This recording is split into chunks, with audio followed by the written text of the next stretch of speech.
My name is Dustin Kelly, but everybody calls me DJ. I'm prior Army, serving as both a Ford observer and a military police officer. I spent the last 14 and a half years as a police officer and detective in a large metropolitan police department. Two things that I've learned throughout my career. One, everybody has a story to tell. And two, the best stories are true. This is the DTD Podcast.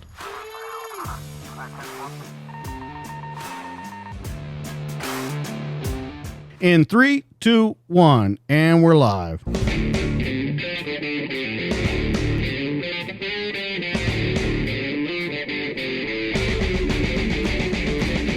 What's up, everybody? Welcome back to the DTD Podcast. This week in the studio, a master sergeant in the U.S. Army who started his career in the Navy as a parachute rigger with dreams of becoming a Navy SEAL. But that goal was cut short by a mysterious illness. In his 20s, when he should have been living the best life that he could, his body was breaking down at an exponential rate that was unexplained by medical science, which was the cause of him giving up, at least temporarily, his childhood dream of becoming a commando when he left the Navy abruptly. Fast forward to a 4-year chase to restart the dream of serving his country, many rejections, and an email that was given to him out of spite. This guest resumed the goal of being a special operator. Now, over 20 years, 7 deployments, and having served as a Special Warfare's Weapons Sergeant, Intelligence Sergeant, and Operations Sergeant, my guest has become one of the most experienced veteran advocates, educators, and Green Berets that is still serving his country. He is a human performance and wellness senior leader, the founder of the Meta Transition Program, and the founding director of the SOF Health Initiatives Program. Please welcome a guest that has been in the works for a long time, Geoff Dardia. What's going on, my friend? Hey, what's happening, brother? How you doing? I am doing fantastic. I'm so glad you're here. Someone had told me that they wanted me to ask you a specific question. So I said, yeah, no problem. We'll start off with that. And let's see. It comes from a Charles P. And he says to ask him, who is the best looking small unit tactings cadre? That must be Chuck P. Ritter. Oh, I don't know, but yeah. So that's who put us together. They wanted to talk to you and ask you that. I have some serious questions for you, but I want to go all the way back. Now, being a commando, being in special forces, and being a special operator was kind of your idea your whole life growing up. So let's go all the way back to the beginning and kind of talk about that. It was always easy. I mean, we grew up in the days of the Cold War, so it was Rambo, Chuck Norris, right, Braddock, and all those things. But always knew we wanted to help people. That was priority, right? Commando just seemed to be the most effective and efficient way to be able to help more people in a direct way.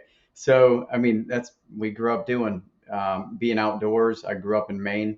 I grew up in the water, surfing, scuba diving, doing everything. So it's a natural fit to, our patch said see her and land on it in special forces. The 3 lightning bolts, I did all 3 of those things. So that's always where I wanted to be. I grew up in a military family. All my uncles served all the way back into World War II. And it was the thing that kept me out of trouble growing up because I was focused on that. So that was my mission and purpose and my focus growing up. Well, I want to ask, though, a special operator, because that's what you focused on. That's what you said, a commando. Now, of course, like you said, we grew up in the 80s and we had all that stuff. But what was it about specifically? I know helping people, but what was it specifically about being a commando that was so alluring to you? The people, the caliber of people that are in those organizations. That's the top of the top, right? Being the best. My dad always told me, don't half-ass anything. If you're going to go for it, go big and do the best you can, right? The only limitations we acknowledge are the ones we set, right? Like on ourselves. So go for the gold. I want to ask, though, as you come into the military, I thought something interesting. You graduated at, I think, 18. You knew what you wanted to do with your life, but you took a year off. You went like surfing, skydiving, skiing, all those kind of things. Yeah. The first question to that would be, do you think you looked at going into the military and going into special operations different than most people do? Do you think you took it, I don't want to say a little more seriously, but maybe understood the gravity of what you were getting ready to do? Yeah, Obviously that wasn't just to be a commando is not just a title. Like the job they ask you to do is inherently dangerous, and just in training without combat, we couldn't have foreshadowed what was going to about to happen with 9/11, but the gravity of that situation really hit home after I got out of the Navy, waiting to go in the Army when that happened. I knew exactly what I was getting into. So that was like, I don't know. I just had the insight of, hey, go do all the things you want to do because you're about to commit 110% to something else. So just get it out of your system, get it out of the way, and know I'm going to sacrifice the best years of my life, in college, partying, doing all those things to go join the military and get smashed. So that was like one of the things that I'm going to go hang out with my buddies I grew up with, go out snowboarding, skiing, surfing, and do all those things. And, look back and say, hey, no regrets. Let's go do this thing. It's interesting that you bring up, going to college, that party lifestyle and all that kind of stuff. When you're doing all this with your friends and you're kind of traveling the world, are you telling them like, are you being, I guess, self-reflective? I hate to say it in a philosophical way, but are you kind of self-reflecting the whole time you're doing it, really making sure that's what you want to do? What is it that's going through your mind? Because I want to understand your mental state before, during, and then kind of coming up to the after of your career. Yeah, I don't know where all this insight came from, but as I was growing up, I don't know. It's like I had my 5, 10, 15-year plan of all the things I was going to do and, make sure what I didn't get in trouble when I was at a young age, do stupid things, get drug convictions or anything that would prevent me from going in these programs. But, looking back at it, my friends knew what I was doing too. And they never pressured me to do anything like, hey, we know where you're going. It's even in my high school yearbook, future plans, Navy. And it was just 100% laser focus on that. I prepared for it years in high school, training before I even joined the Navy. And I went in delayed entry at 17 years old. And from 17 to 19, that's all I did was, work out, run, swim, and do everything I could to prepare for just getting into basic training, let alone buds. When you were doing that, did it take away from your high school life and stuff too? I mean, were you so laser focused that we know at the end of it, you kind of looked around, but were you so laser focused that it was like school training and kind of that was it? Or did you enjoy that part of your youth? I still had fun, but I just didn't do some of the things that probably would have disqualified me if I had to take a poly. But I still made the full amount of my high school years. You can ask any of my friends that and family. Well, so when you talk about training and you say that how much you train, this is the most interesting part of your story to me. You seem like almost like a specimen that was made to work out, to do physical rigors, yet all throughout your career, and we're going to zero in on each of them throughout your career, but it almost seemed like your body broke down for no reason. What do you think it was that you never really saw it coming? Like, I think most people, if they train, they would see like, hey, if I do this, I'm going to get hurt. If I do this, maybe I got a bad shoulder, things like that. That doesn't seem like that ever even affected you until it all hit you like a rainstorm. One, you think you're indestructible, right? And you think, hey, more is better. I didn't know what recovery was. I didn't know about the effects of certain medications or things in the environment. I had no idea about chronic stress, traumatic stress, sleep deprivation. I had zero clue about any of that stuff going into this. Probably a good idea I didn't either because you did what you did. Every day you got up one foot in front of the other, one evolution at a time, and you just gutted it out. But looking, back hindsight now, imagine trying to do that at 35 years old, going through the Q course or something else. You have to do the maintenance, you have to do the recovery, and you're going to be slowed down. But at 20 years old, you think you're bulletproof. And it's like, even if I had that information back then, I would have been like, yeah, right, bud. Like, I've got this, you old fart, shut up, stay in your lane. But, that's just how it was. And that's the mentality I had going through that. But it wasn't until after Hell Week, like when you're going through those training pipelines, you're always self-assessing anyway. Because it's like, I don't know how to explain it. It's kind of like the imposter syndrome. You feel like you don't belong there. Like, how the hell am I still here? And you don't realize how well you're actually doing. And so going through that program, you're always just looking around you and seeing all those people to your left and right that were like super studs. You're like, how the hell am I still here? the short little dude from Maine, the young kid. And it was just humbling being in the presence of those people. It was incredible. But at the same time, I was doing a lot better than I thought I was doing. And obviously, I made it through phase 3 of my first go around. So that's pretty good achievement, I guess you would say, looking back at it in hindsight. Well, you completed 22 of 25 weeks of BUDS training. Yeah. I want to go back a little further, though. When you come into the Navy and you start this, you say that, you're looking around, you're always kind of self-assessing, thinking that you're not belonging where you're at. Yeah. But I wonder if there's another question that we can ask. Do you think that people are going in, that's maybe the reason because there's so much self-doubt that they quit? And then if that is the reason why they quit, how do you work past that? Because you said you're always looking around, comparing yourself to guys, but you didn't quit. As a matter of fact, they had to kind of tell you, step away for a minute. Oh, yeah. That's a good question. So for me, it was either graduation or death. There was no quitting. That wasn't even in the vocabulary. So I was going to the wheels fall off no matter what. And that's exactly what I did. But I mean, to always know you have the goal in mind, it's burning, in your mind where you want to be. And that helps overcome all those other things. It's like battling the demons on your shoulder, right? Like this guy's telling you to quit. This guy's telling you to shut up, keep going. Pain is temporary, pride's a lifetime, that whole thing. And it was just go, go, go. Like even through Hell Week, I put myself through, I never in my mind imagined I was ever capable of doing something like that. And then you want to talk about disassociating and separating from your body and seeing things in a different frame. It was incredible. It didn't come without a cost, but that showed me right there that the human mind is way more capable than the physiological body, like hands down, like no if, and, or but. And that's what ended up saving my life. Fast forward over 10 years. That's having that, knowing what I went through and what had happened to me and realizing that prepared me for what I was about to go through 10 years in the future. And that was pretty powerful when you figure that out later in life. So let me ask you then, the second part to that question would be, do you think that the military prepares people enough for what they're stepping into?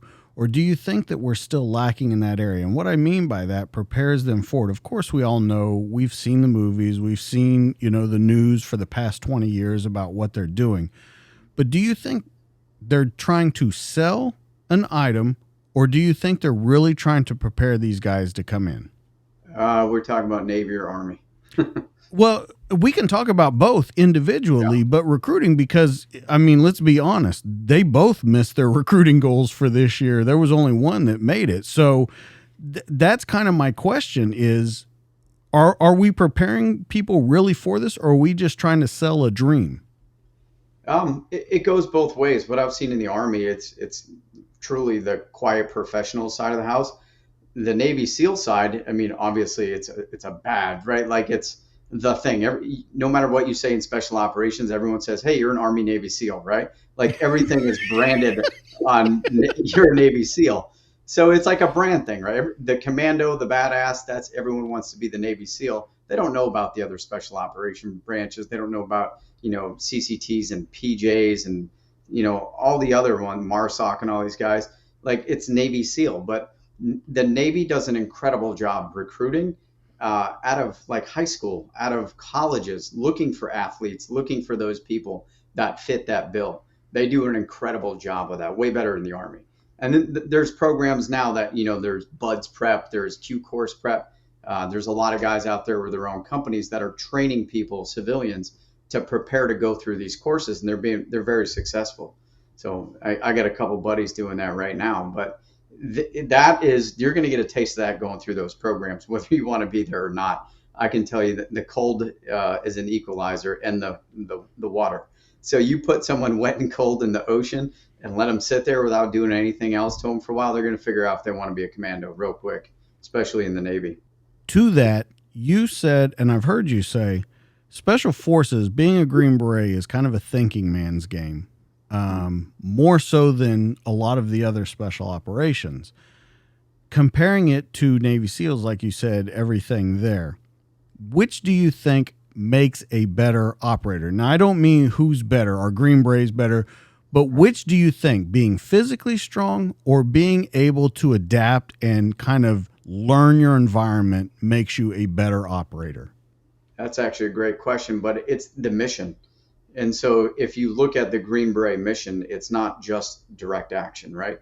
You're going to have to do other types of missions. And even within our organization, there are special units that do different missions, and you have to be able to separate yourself from being commando like and being able to work in embassies and other places overseas. I'll leave it at that, where you can't look like a 20-year-old Ranger or SEAL with sunglasses on your head and tattoos everywhere, sleeved head to toe, and then the OGA starter kit, right? Like you have to have that thinking man's game of being able to fit in and be that gray man without the Rolex and the SF ring and all those things.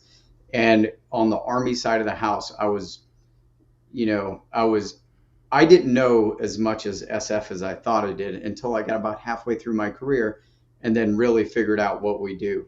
And that was kind of like the aha moment of, okay, now I know why this selection and this training pipeline are designed the way they are.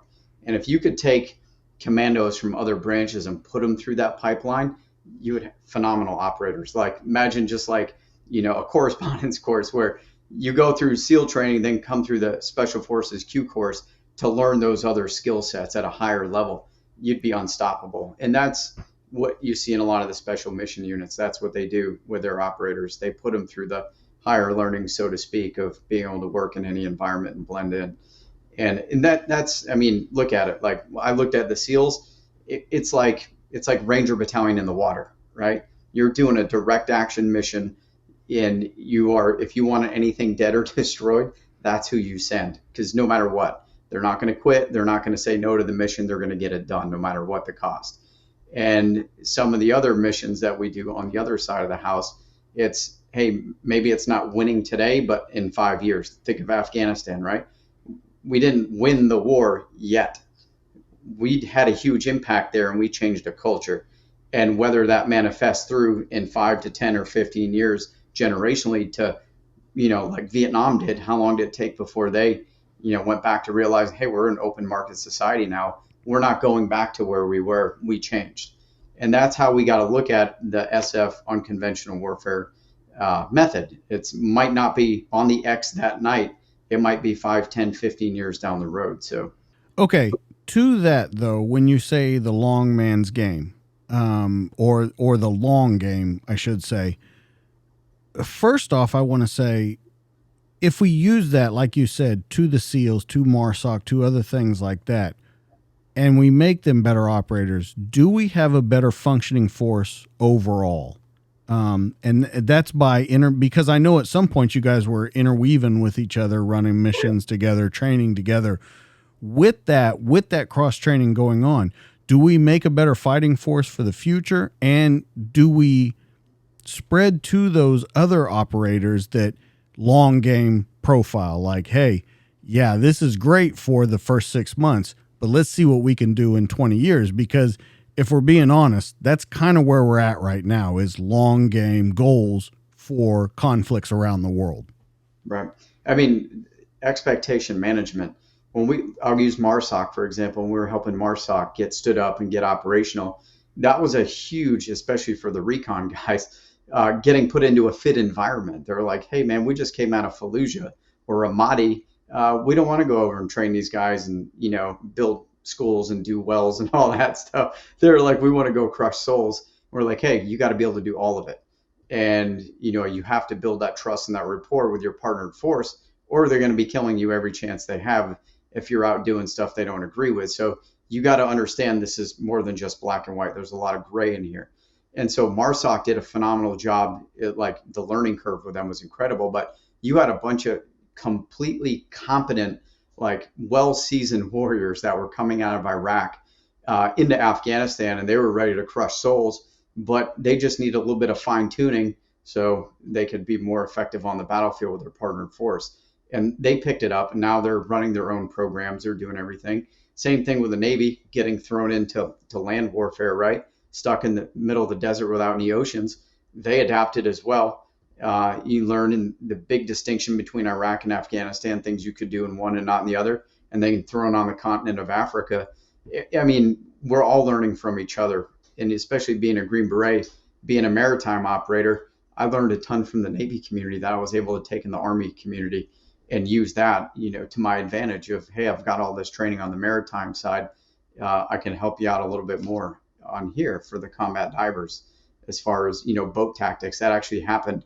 Stuff I learned in the Navy, small boat tactics, and took it into Africa and employed it into a real setting, and was out there doing boat tactics and, beach raids and direct action hits with those dudes, getting them to learn how to move, shoot, move, communicate, medicate on a maritime setting in a river in the middle of a landlocked country in Africa. So that was phenomenal. I didn't learn that part from the Army side. I had that from my Navy side. So that made me more effective as a trainer. Now, going back into the Navy, because we've kind of decided this is how we're looking at special operations in general, I want to go back to you training, because now we know that your mind stayed on it. When you're back in BUD/S and all of this starts happening to you, first off, I want to know what your thoughts are when you start breaking down. You even did a run where your knee popped out. That was one of the runs before you went to the island, and you kept going till you couldn't move anymore. When you start seeing, hey, this dream might not be happening, what are you doing? That's panic mode. That's just like helpless, hopeless, powers change the outcome of the situation, right? That's PTSD by definition. Can't recover from this incident. That was like horrible, like the anxiety you feel like that. Because imagine going through, like, after Hell Week is when I started getting sick. Even in phase 2, I had to miss one of my dives because my eardrum ruptured from a horrible ear infection. So I was on antibiotics from Hell Week. We all had cellulitis and pneumonia. So from Hell Week all the way through phase 2 into phase 3, and that's when I rolled my second week of phase 3 in my first class. But I was just getting sicker and sicker and sicker. And next thing you know, everything in my body was breaking down. I wasn't recovering. So every joint in my body, I was getting, I had no feeling in my 2 fingers in my hands. I had ulnar nerve inflammation. I had tendonitis in every part of my body. I started getting weird rashes all over me. My fingernails started ridging and peeling, and the skin was starting to peel in my hands. But my body was just breaking down between stress, not sleeping, and just overtraining, just more and more and more and more. Going into phase 3, everything gets more difficult. The runs get shorter, swims get shorter, the O course gets shorter. So you have to be putting out more. There's way more physical activity at the end of training. And it just, it got to the point where nothing was rebuilding. So I was just in survival mode, no longer thriving in the training program, right? I don't think thrive's ever a word in that program, but, keeping pace, I'll say that, expected damage and dysfunction. We were all jacked up in that program, but it got to a point where I was just clawing just to get by, every single day. And I couldn't focus on anything I was doing because I was worried about what the hell was going on with me. I've never been in so much pain in my life, like systemically through my whole body. And then it was when I classed back up, we were getting ready to go to the island and run a 14-mile run. I separated my femur out of my hip socket. And I heard a pop, I heard a snap, and it felt like marbles in there.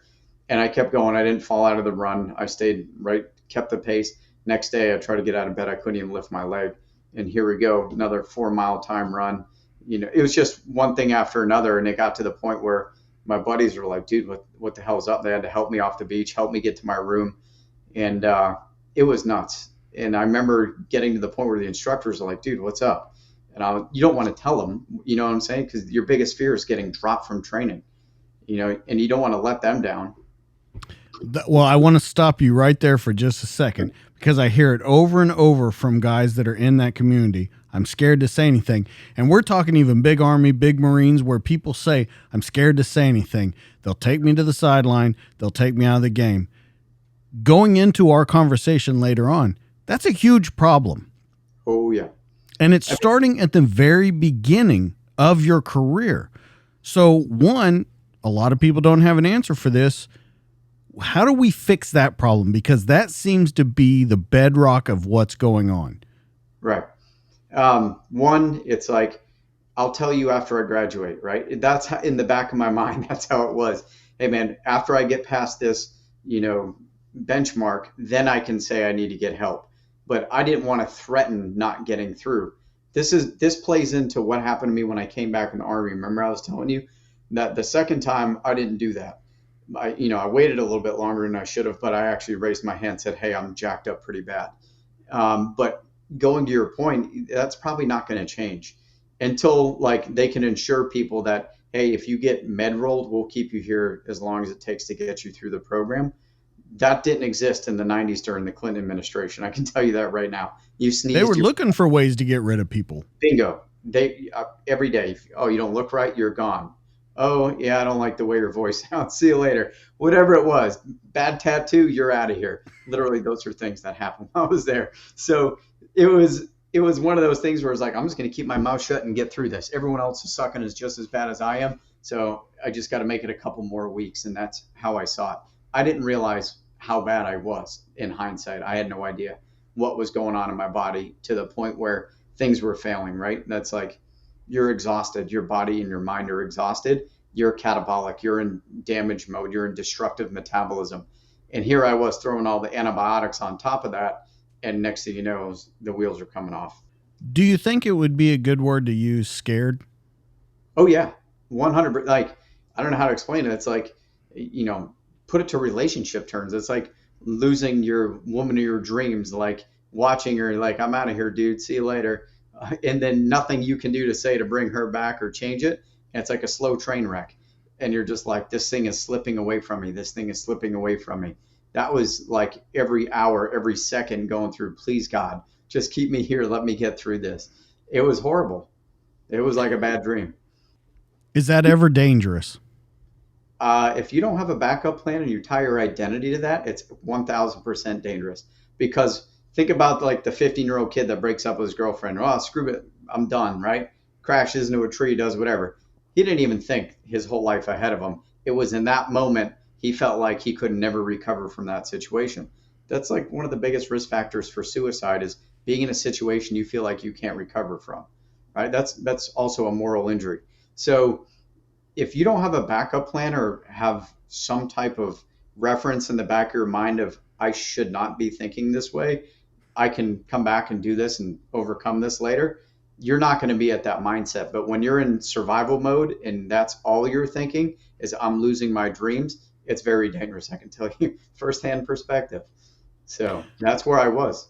This is a number. You probably don't know it, but what do we think? 0 to 100 people come in. How many out of that 100 don't have a backup plan and think that that's the end of the world? I know you probably don't have a solid number on it, but what are we thinking? I would say close to 40, 50%. Because I've seen it. I've watched the guys that I went through training with that were messed up for quite a few years after leaving that program, feeling defeated or, just burning in the back of their mind. I went through buds with one of the kids in there. He went through like 6 times. I don't even know if he ever made it his 6th time. But imagine going through your mind to put yourself through that much misery. Like, you know what I'm saying? Like how much absolutely. Somebody.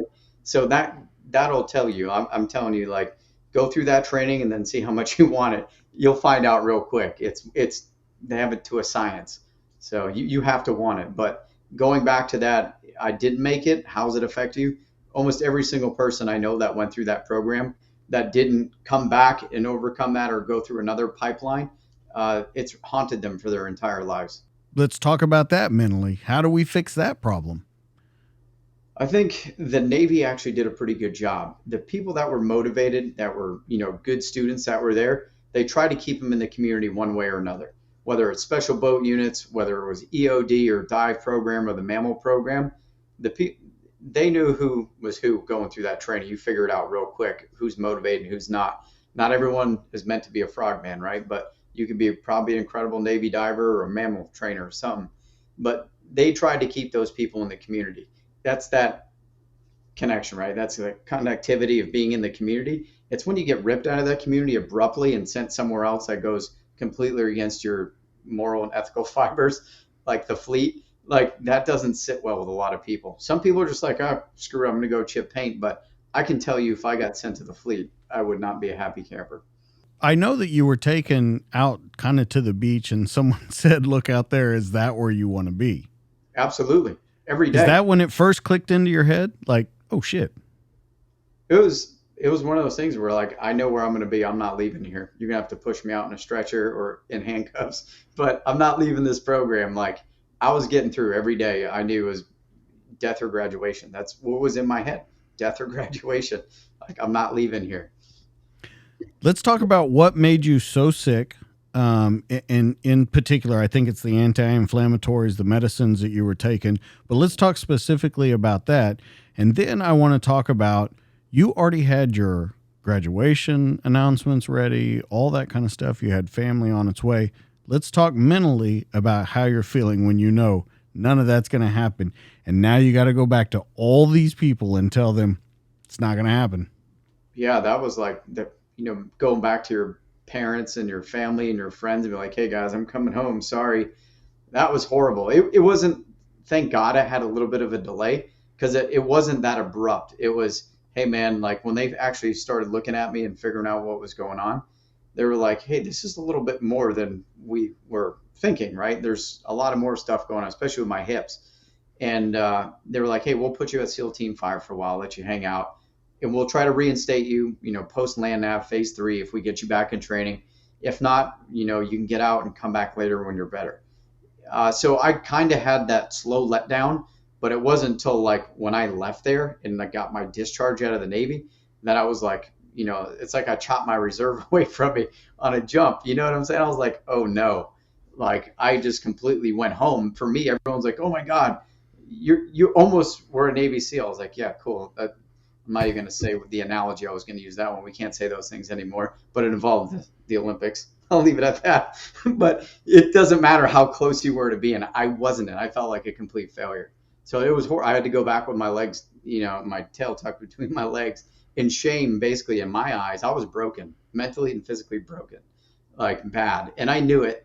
And I knew if I didn't leave California, I'd be dead in a dumpster somewhere. So I was like, I need to go, think things through, reflect on what I did wrong and try to get myself right so I can get back.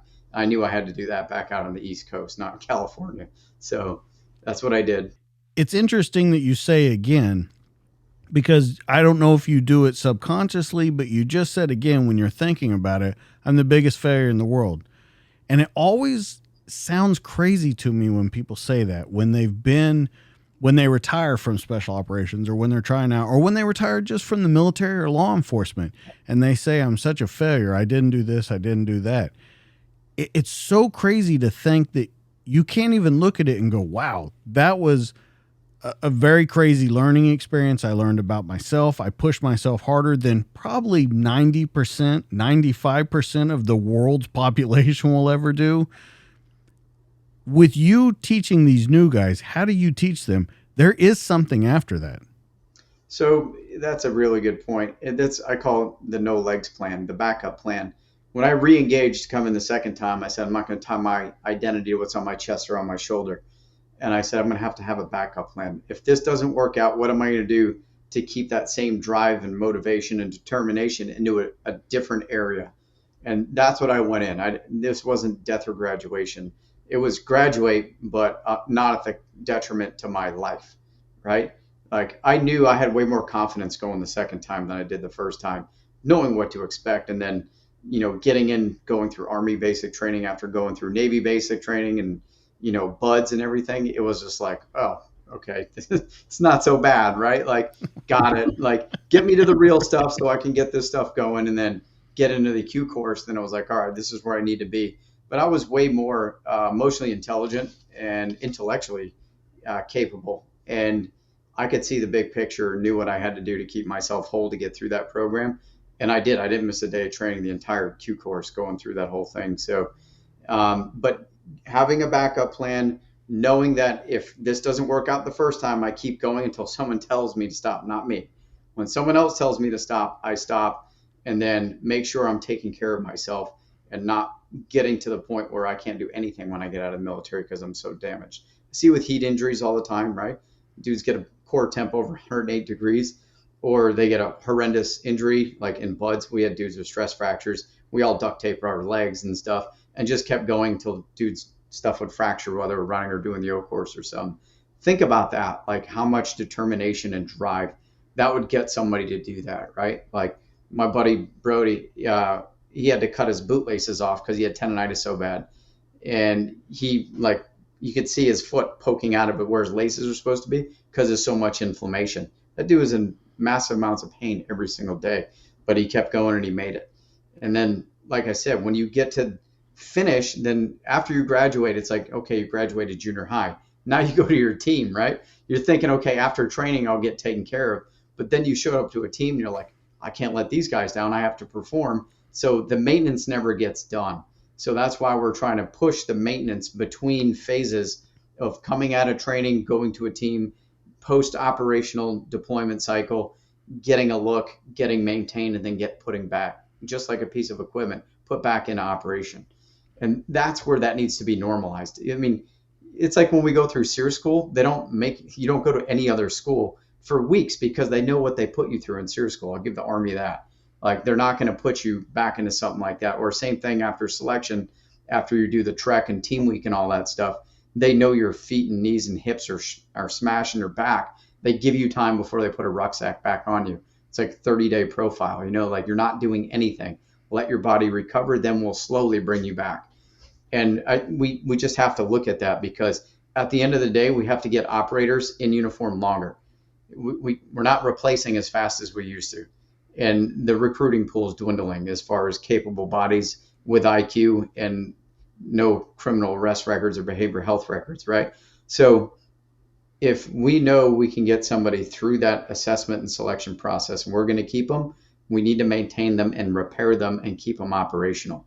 And that's where the focus needs to be. That's why all the human performance and wellness programs finally realize that, okay, this isn't just about performing optimally. It's about sustaining and maintaining and repairing. And it's prehab, not just rehab. And you have to be thinking ahead of that. If not, you're going to be getting guys like we all were scraping by to the 15, 17 year mark. You get to 17, you're like 3 more years to retirement. I just got to go hide out and die somewhere, and just make that 20-year mark. That's not what should be going through your mind. You should hit the 20-year mark and say, hey, do I want to do 5 or 6 years more? How do I feel? How's my family feel about this, right? I'm not, on 15 different meds and my back's not degenerating out and I don't have arthritis in my hips and 3 autoimmune conditions, right? You want to get there and say, okay, I still got gas in the tank. I might not be a pipe hitter on a team for 6 more years, but I'm going to keep this institutional knowledge up here, that human capital, and I'm going to convert that and train the new people coming up and give them all that knowledge. And that's it's a no-brainer, but you have to understand it first. When you say that you came back in and you weren't graduate or die, all these different kinds of things, you had a different mind state. First question to that, do you think that's because there was a 4-year time lapse in there? Absolutely. Talk about time to reflect and see stuff, right? And knowing that, I guess you make your deal with God and you figure out your life's purpose real quick when all those things start happening, and then you start realizing why they happened to you. That was the real motivating factor to me once I learned my purpose, was like, okay, now I know where I'm supposed to be. And that happened halfway through my SF career, where like the light bulb went off when all that stuff started happening to me the second time. And I'm like, now I know why I'm really here, right? Like I went through for my own reasons in the beginning, but now I know why I'm really here. And that was like the light bulb went off and I was just like, okay, that's true determination and grit. I'm going to keep this path. And I was able to start the program I did for Task Force Dagger while I was on an ODA. So I did that for 10 years while I was operational. And so imagine doing your day job and then running another program on top of that, being a Green Beret, right? But I knew in the back of my mind it was the right thing to do. But it's crazy that you say that it took halfway through your Green Beret career. The very first question I asked you is, why'd you do it? And you said it was to help the people. Yeah. That was the big reason why. Right. And so, but it took half of your career to go, oh yeah, that's why I did this. Which people, right? Help people. And then I figured out more of my buddies were dying from cancer and suicide than combat. And I was like, okay, where can I have the greatest impact to help the most people? And Afghanistan, like, you know how it is over there. I'm not going to get into that, but you help them there and then you leave, then who helps them, right? They have to help themselves. But I saw that the people that I was working with to my left and right, that were going through some pretty horrendous stuff, that sacrificed their entire life to go take care of those people over there, we should probably be taking care of some of the people back here. And that's where my priorities switched. And it was like, okay, combat's fun. Yeah, I love going on deployments. That's all selfish reasons why we're going over there. I don't want to let my buddies die. You go through all those different things, Freedom, America, Mickey Mouse, Disneyland. That stuff ended after the first deployment, right? Then it was keep your buddies alive and keep going. Once you figured out what was happening in that country, that all that shit went out the window with September 11th. We were there for each other. But when you come home out of that and you see the impact that 20 years of war has on people, that was my paradigm shift, so to speak. Like, I need to take care of all these dudes because what we just did was unprecedented. And a lot of people are going to have a hard time when these awesome deployments stop and they have to go home and face all those demons head on. And that's exactly what we saw when the suicide started going through the roof and all those awesome deployments stopped. All those demons that we had that in combat we could deal with and be distracted and focus on other things. We came home, it was like hitting a wall. It's like smack right in the face with all those things. And then the only people that took the brunt of that were your family members or your teammates, mostly family members, right? Because when you're with your teammates, you don't really realize what you're all doing. But your family took the brunt of that, of us facing our demons. I want to go back to when you came in, though. You do this 4-year chase. You do everything that you can to get in. You don't give up. Now, Colonel William Wong, he brings you back in. Have you followed him lately? So I try to look him up on LinkedIn. I think he's still around, but I owe that guy dinner or something. 50 years. He just celebrated 50 years in the service, helping out the service. He's still in uniform or he retired? He is out of uniform. So he went to, after he brings you in 90, let's see, I can tell you exactly. So 1970, he comes in, does his career. 1998, he goes to USAREC, works for a couple years for USAREC, changes into a civilian and continues to work for USAREC. Now, you know his history, that he's a doctor and all that kind of stuff, right? Correct. Okay, yeah. So you got to connect me. Right. So he was the command surgeon when he went over to USAREC. And so I think that's what probably helped you get back in was. No, that was what I literally asked at the MEP station. I said, hey, look, man, who's the one guy that can sign this waiver and put me in the military, like, time now? And they're like, haha. They're like, that's William Wong down at USAREC. I was like, cool. Can I have his email address? And out of spite, they gave it to me. And I still have the letter I wrote him. And I told him, I was like, look, man, like, September 11th kickoff, a lot of people trying to get out. All I ever wanted to do was be a commando. Just give me an opportunity. I'll crush anything you give me. This is not how I wrote it. And I was like, I won't disappoint. Just please give me the opportunity. All he wrote back was, what MEP station you processing out of? I was in the military the next day. Like, after 3-something years getting punched in the face, telling to get out of here, I literally got left at MEPS. That's what I was just about to say. Didn't they leave you there at one point and just go, fuck this guy, and left him there? Yeah, I had to call my family to come get me in Portland, Maine. So I got left at the MEP station. Literally, it was funny because I joined the Navy out of the same MEP station, same people working there, and then came back and then tried to got in the reserves, right? So here's this guy, like, who the hell you think you are, And then as I'm out the door with an 18 X-ray contract, I was like, see you later. I'm like, later, pal. Like, but got through all that. It's like the Legend of Zelda, right? I had to battle all the bosses to get through there. So that's a deep cut. I got to tell you, Geoff, that's a real deep cut right there. So that's what it was like, getting past the boss and getting to the next level. That was me getting through the Q course, right? But I always learned it's that one person that can make that decision. And I mean, problem solve, right? Like, get where you need to go. Well, you would be amazed how many people other than you he helped get back in. He just received an award in 2020 for all the stuff that he had done.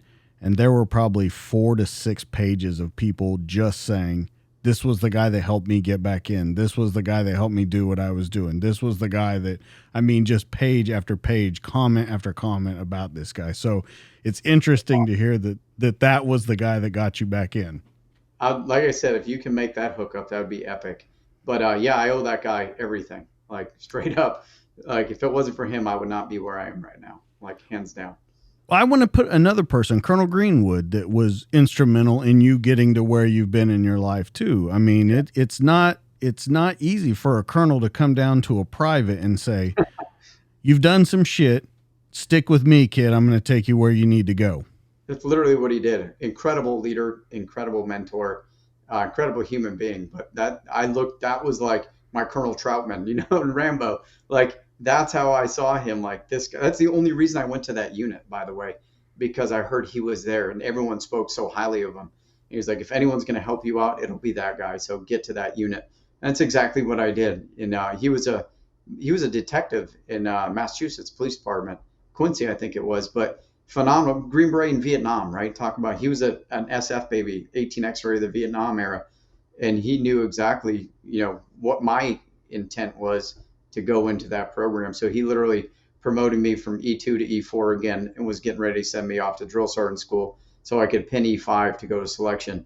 And then that program came up and he's like, hey man, let's get you out of here. And that's exactly what he did. So that's how I started my transition program, right? I joined the military 3 times, separated twice. So like, my experience of doing everything the wrong way helped me shape how to do it the right way for everybody else now. So that's where that came from. Let's talk about that for a minute. I want to kind of focus in on that. So he is, like you said, a Special Forces Vietnam veteran. Definitely a different kind of era of Green Beret there. You had the MACV SAW guys, you had Green Berets, you had all different kinds. Do you still see that kind of mentality and that kind of leadership to this day within the Green Berets? Or do you think that it's something that maybe is changing but almost had to pivot position? Right. I mean, I can't speak for as far as being in during Vietnam times, but there are inspiring leaders that are still in our regiment that are there. People know who they are. They're the people that, when you get a shitty assignment, you're like, I'm not doing that. They're like, I'll do it for you, bud. You know what I'm saying? Like the gates of hell. There are those leaders that are still there. But I mean, at the end of the day, they didn't fight like we did for 20 years. So a lot of people left disgruntled and bitter, and kind of got in survival mode themselves. A lot of leaders did, and we didn't know what they were dealing with, right? But they were, hey man, don't step on your crank because it's going to prevent me from getting a star or a wreath or whatever it was. There was a lot of that, right? The ladder, climbing the ladder, careerism. We saw it, but there's still good leaders there. There's guys that I still talk to every week that I'd go to the gates of hell with that were incredible leaders and mentors. And they're informal leaders. They present themselves, right? People flock to them because they know they care, rule number 1, but that they talk the talk and walk the walk, and you actually look up to them. And then, like I said, it's in every organization. It's not just there, but there's some who are in it for their own reasons and will literally step on the backs of others to climb the ladder. That's in every organization, whether it's corporate America or the military, but you find them all. You talk about Vietnam leaving disgruntled. It's a different kind of war. They didn't fight for 20 years and stuff like that. Not like, what I'm saying is not that they didn't leave disgruntled. I'm saying we had a lot of they went through their own things, and I can't relate to that. Right. It was almost 20 years worth of war, but probably like, look how Afghanistan ended and how that was my point. That's what I was getting ready to ask. So yeah. We're in a similar situation right now. Yes. Where people don't understand what the mission was over there. Do we have a possibility of running into that Vietnam problem again? We saw it as literally we were watching on TV what was happening over there. Talk about moral injury. That was horrendous. What do we do in every red cycle? I call it bury my dead friends. That's what we did when we weren't deployed. When we came back, our red cycle consisted of funerals, mostly. And it was just like, oh crap, like, okay. So we go to funerals, then we go to war thinking we're going to the next guy that's our friends are going to be burying, right? And then you come back 20 years of that. And then it's like, hey guys, we're done here. See you later. We're going to leave all our partner forces to die. Sorry, thank you for your service. That was like chop, right? Like we watched the Chinooks on the embassy in Afghanistan. It was Saigon 2.0. That did not sit well in this community at all. And then right after that, the pandemic hits, right? And then we get mandated vaccines and, hey, get out, take the shot or get out. It was like the 1-2 gut punch, like one after another with that moral injury of our guys just being like, we were good enough to fight through all this. We were good enough to, deploy and do all these things through the entire pandemic without vaccines. And then all of a sudden, now we have to get them or we're going to get kicked out. Like, you used us and abused us for 20 years, but now you're trying to make this thing go over. And that was like, I guess the cat's out of the bag now. But I left a quote in the Army Times. It was like, in our organization, it's de oppresso liber, right? I mean, free the oppressed. And then, like, the flick of a switch in Afghanistan, it was de oppresso, it was de liber oppresso, right? It was the opposite. It was like, okay, guys, we're going to free the oppressed, and all of a sudden we're going to oppress the free, in like a switch. And it happened within our own organization. So it was like everybody after that was in shambles. And that's why so many of our people in our organization did everything they could to get everyone out of Afghanistan they cared about. And they were up for weeks at a time with no sleep, and, worked out of their home offices or, their actual day job offices to run networks to get people out of Afghanistan. So that was pretty wild. I had Ryan Rogers on here last week, and we were talking about who is actually kind of in charge of the military. And if you look at it, it's these young Congress people, it's the government officials, it's stuff like that are really in charge. And then you look at the high ranking command, the senior command that's, trying to pin on all those stars and then go into the contract world after it's all over and said and done with. That sets a dangerous precedence, especially in these times with as long as we were in war, that someone who is never going to hit the ground out there, someone who is never going to see what these guys have seen on a daily basis, a monthly basis, and a yearly basis for decades at a time. Everyone says just go vote. Go vote. But it doesn't seem to ever change. No. I mean, so that's my question is, everyone says go vote. That's how we fix the problem. But so far that hasn't fixed shit. That's literally how we got into the problem. Soldiers don't start wars. Politicians with policies start wars. We enforce those policies. We fight those wars. So telling people to elect other people that send us to war. I mean, look at Tulsi Gabbard. She gets it, right? Like, she understands it. It's not their kids dying in the war.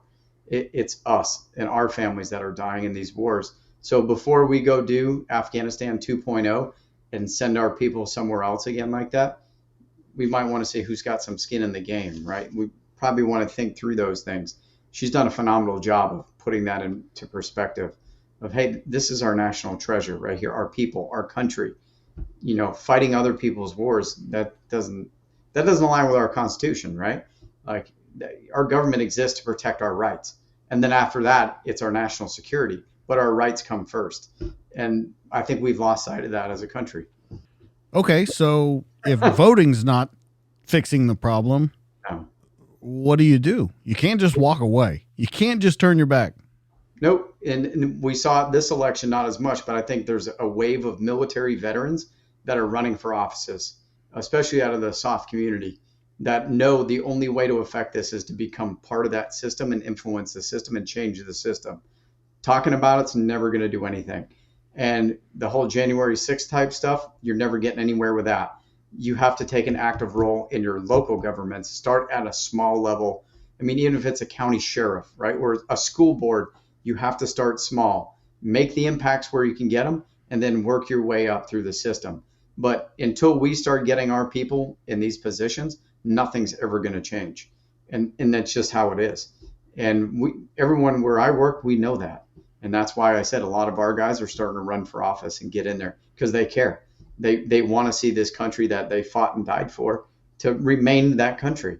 And they don't want to see where it's like, what is it, 70-some% of the country? So we're not going in the right direction, right? Like, I think it was actually 75%. 75% of the people. Okay, what happened to those 75% on poll day? I know I'm supposed to be the blue person that votes for this, and I'm the red person that votes for that. So how did that make us go away from that direction we're going right now? It didn't. And so you can tell that the system, the country's been polarized. This is straight out of our own unconventional warfare playbook. And literally people will vote based on party line. It's tribalism, right? It's, my tribe's the red tribe, my tribe's the blue tribe.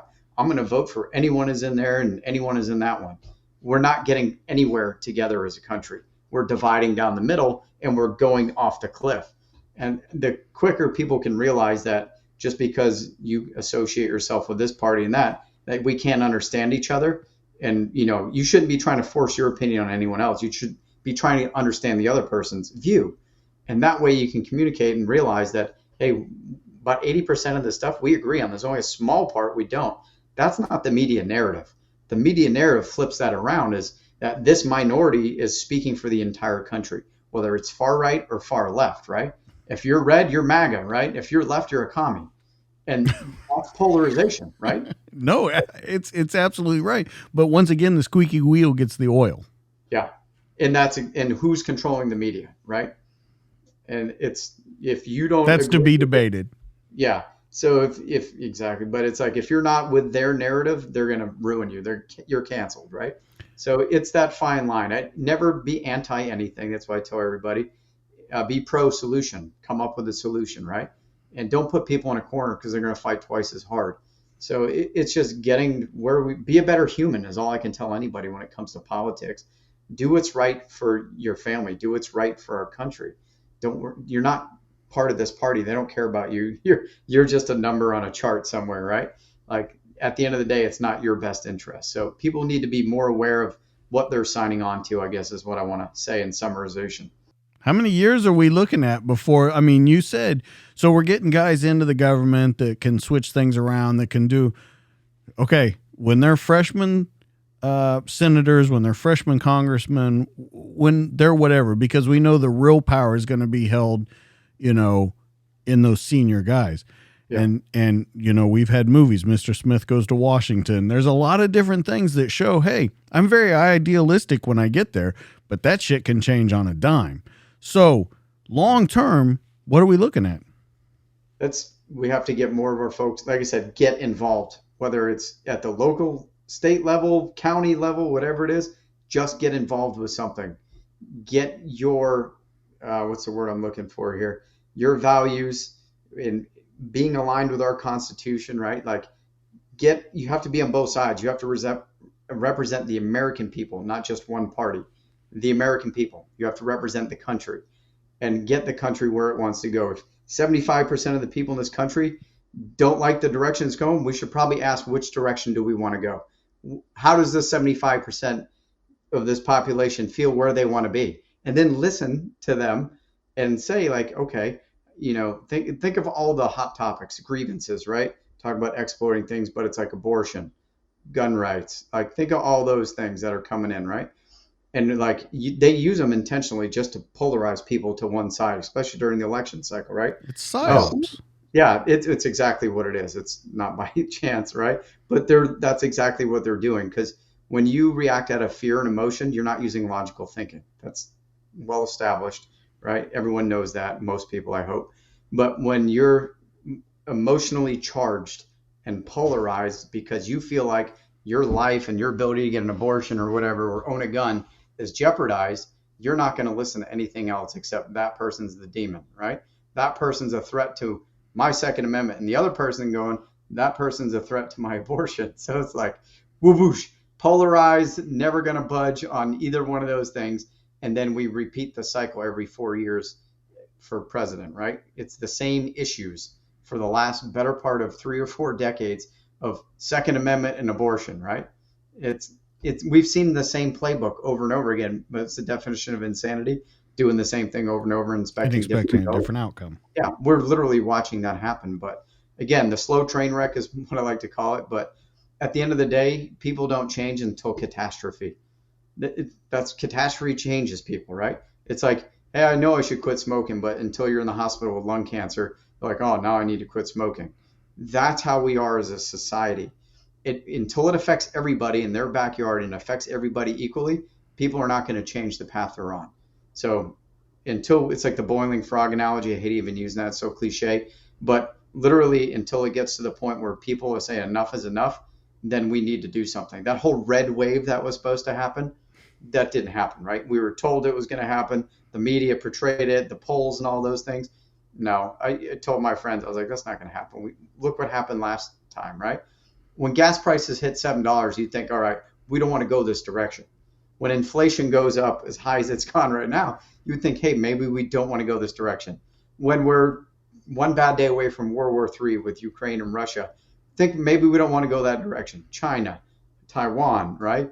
Iran, North Korea. There's some pretty big things going on right now in the world, and everyone's focused right in front of their face, not seeing the big picture. And it's like, holy God, you know what I mean?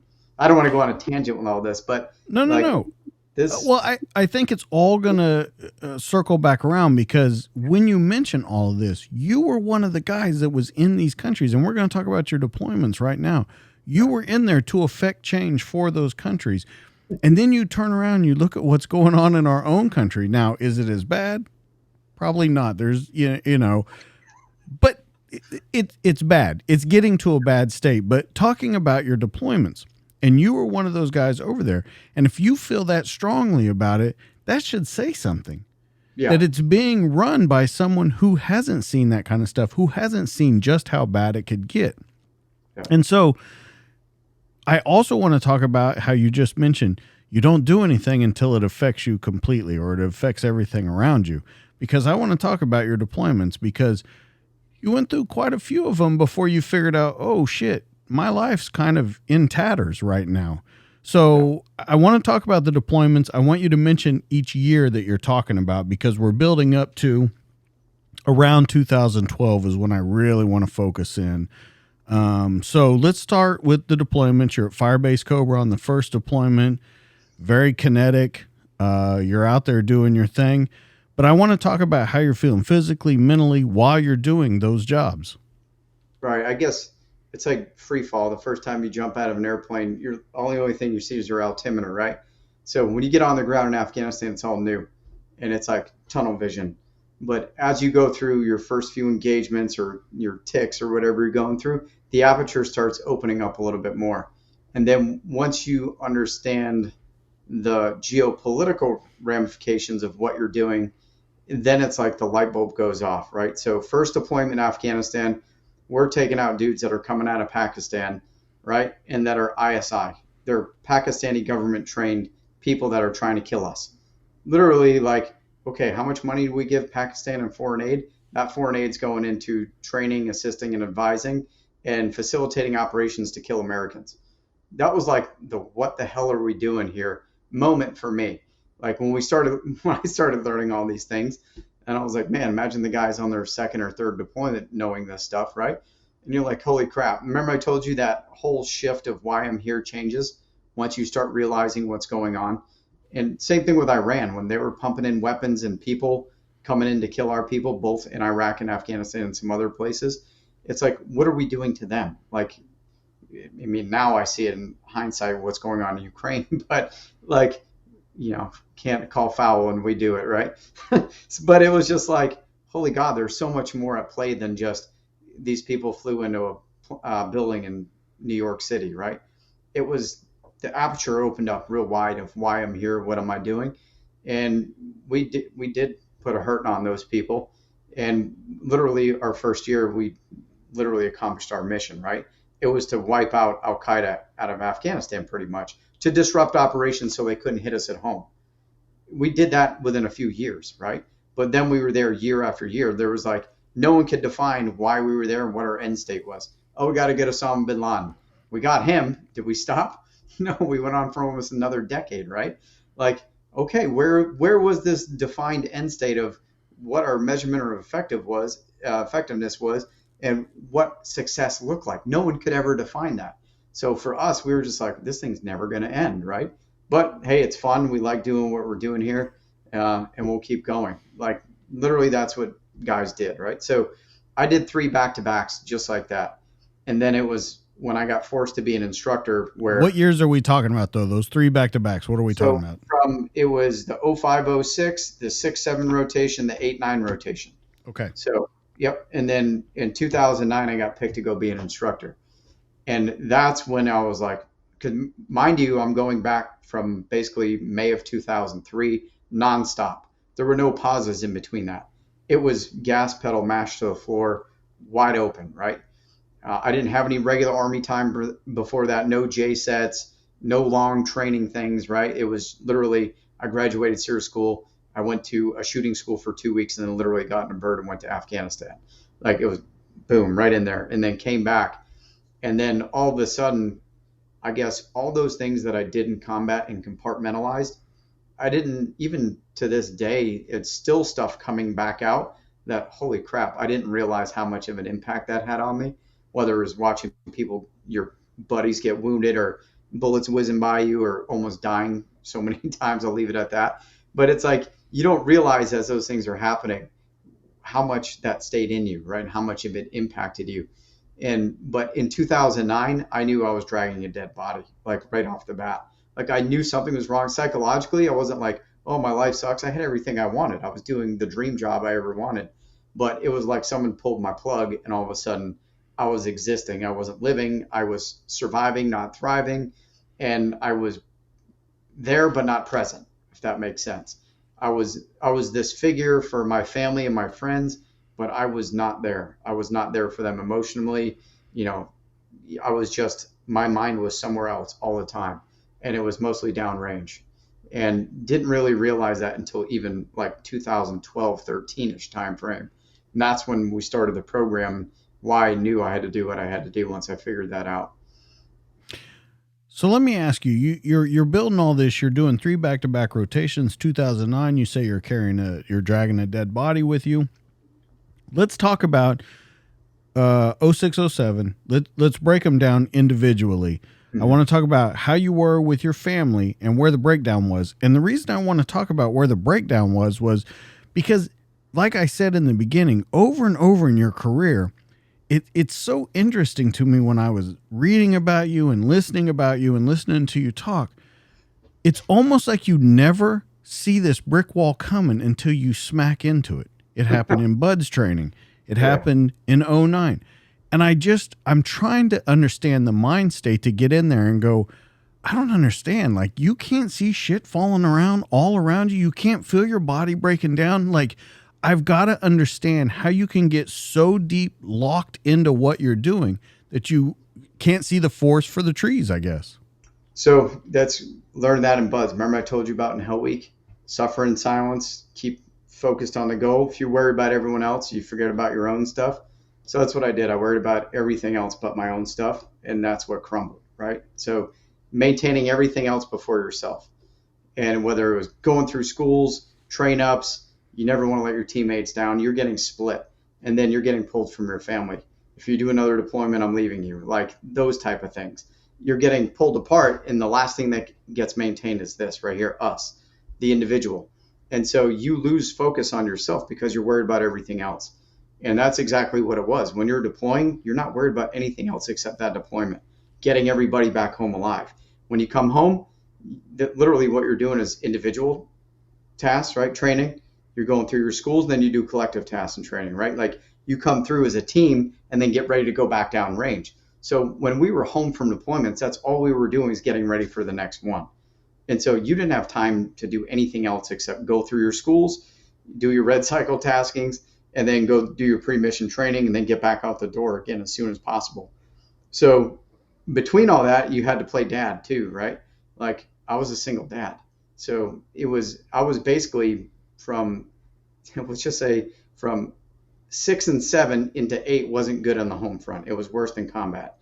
And so I was just like, get me the hell out the door right now.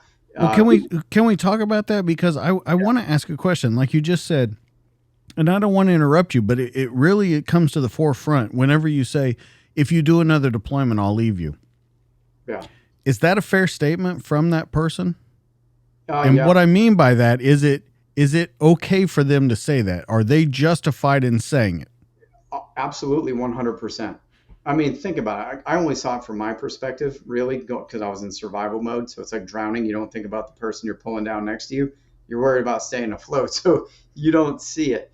But I mean, imagine your spouse or whoever, like, I don't know when you're coming home again. I don't know if you're coming home again, and who the hell is going to raise this kid? And when you are home, you're not home. And so that was like nerve-wracking for that person, right? So yeah, I completely understand it and I get it. But at the same time, I didn't have that support network at home where someone was making my sandwiches and patting me on the way out the door and say, I got the base, right? I did not have that. and it was horrendous. It was, I was getting pulled, split from both directions, from the military side and from the family side. I was getting torn in half. And honestly, I was like, if I don't get out of this garrison environment and get back down range, probably not going to be around for much longer. So, at that time I was ready to cut the cord and get away because I was in survival mode.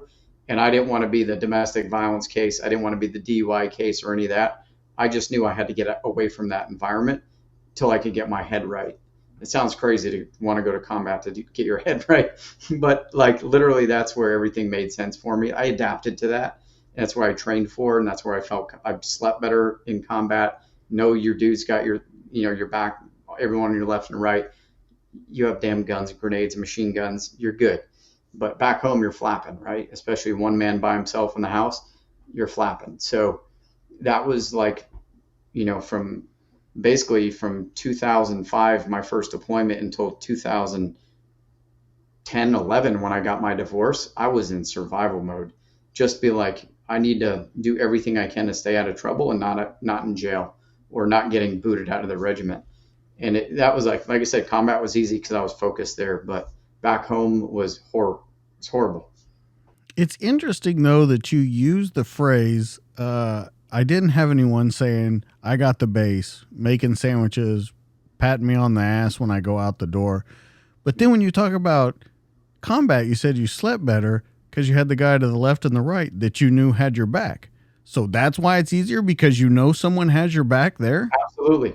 It's like that pack mentality, right? Your team is your safety net. That's why when dudes get wounded, ill, or injured and ripped out of that team environment, they feel like they're flapping and they feel vulnerable. They're out there, they're exposed.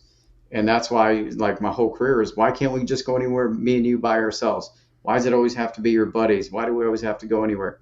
Because when you're by yourself with your family, you're in work mode, you're in protect mode. You're always looking for that dumbass that's going to say the wrong thing or do something. You're going to end up in a fight and go to jail. It's just like one of those things. It's not worth the hassle to drag your family out in this environment where it's like you've seen the worst of humanity, right? In war, you see the worst humans can do to each other, and you know what people are capable, and you have to go out in these places. It's just like, shit, dude, I just left that for 8 months. I want to go home and chill out. Like, I don't want to be out. You can't call PTSD whatever you want, but it's called self-preservation. It's when you've put yourself in those situations over and over again, your mind and your body like to give you reminders of why you don't need to be doing that at those times when you're vulnerable, right? And that's adaptation. That doesn't mean you have a disorder. It's a disorder when it affects your family and your quality of life, right? Like, I guess you could say it was affecting my quality of life, but it wasn't going to combat that was affecting. It was coming home from combat. The transition, that's where our dudes were having the issues. Do you ever say that to your spouse? Do you ever explain what's going on with you, or do you just stay quiet, stay in that survival mode? And second to that, do you teach that now? I teach that now, yes. But I've been divorced since 2010, but great relationship with my ex-wife, obviously co-parenting a child, right? But mutual understanding of, wow, you were going through a lot, had no idea. It was one of those things. There's no grudges, no regrets, none of that stuff. We both learned from it immensely. And she's remarried now, what I'm saying? I've been with the same woman for almost 11 years. So, but I mean, no matter what, remember I told you all that stuff bleeds off onto everybody else of what we didn't unpackage from all that time overseas. And that's something I've been actively working on since, I left my team in 2018 or 2019, whenever it was, that I knew before I do anything else with my family that I need to unpack all that stuff and get it out. And that's why I went to NICO in 2012 to try to get a little bit of maintenance, right? But before I retire, I'm going to get the full works up at the STAR program with the VA for 70 days. So to unpack all that emotional constipation that I got back there, so I can go into my next adventure with an empty rucksack, or at least not full, and being able to have that capacity to work through stuff with my family. The first question to that, how did you said that you've been with this person for 11 years. Mm-hmm. First off, what's different? Is it you? Is it them? Is it a mixture of both of you? And number two, are you a little worried at the end when all that stuff's going to come out that that might change what we're talking about right now, where we're saying what's different about this relationship. When all that shit comes to the forefront, you a little worried that there might be some resorting back to that? So luckily for me, I started in the beginning of this, like the beginning wasn't the best, right? Like I had to self-discover, I had to reflect, I had to learn and grow. And as I did, I'm like, oh, there's two sides to every story, right? I can't be the easiest guy to deal with sometimes, especially when things are triggering me in my environment. Like for me, it's not the gunshots or anything like that. It's when you're put in a position where your life is at risk and someone else is basically, what's the word I'm looking, is complacent with it, right? Like, oh, not a big deal, you'll be fine. This isn't a worry. And then next thing you know, you're almost dead 3 times in one day, right? And then you're trying to tell this person, hey, I think this is a little bit different than the last deployment. I think we might want to pay attention to what we're hearing over the radios. And next thing you know, you get shot in the helmet, right? I have it You in a box. literally saw the end of your life coming at you. In slow motion in a tracer, looked like a damn movie, like coming right in, right? And literally, like for me, I just shrugged that entire, it was a day and a night event for that one, but I completely shrugged it off like, that's just combat, right? Like no big deal.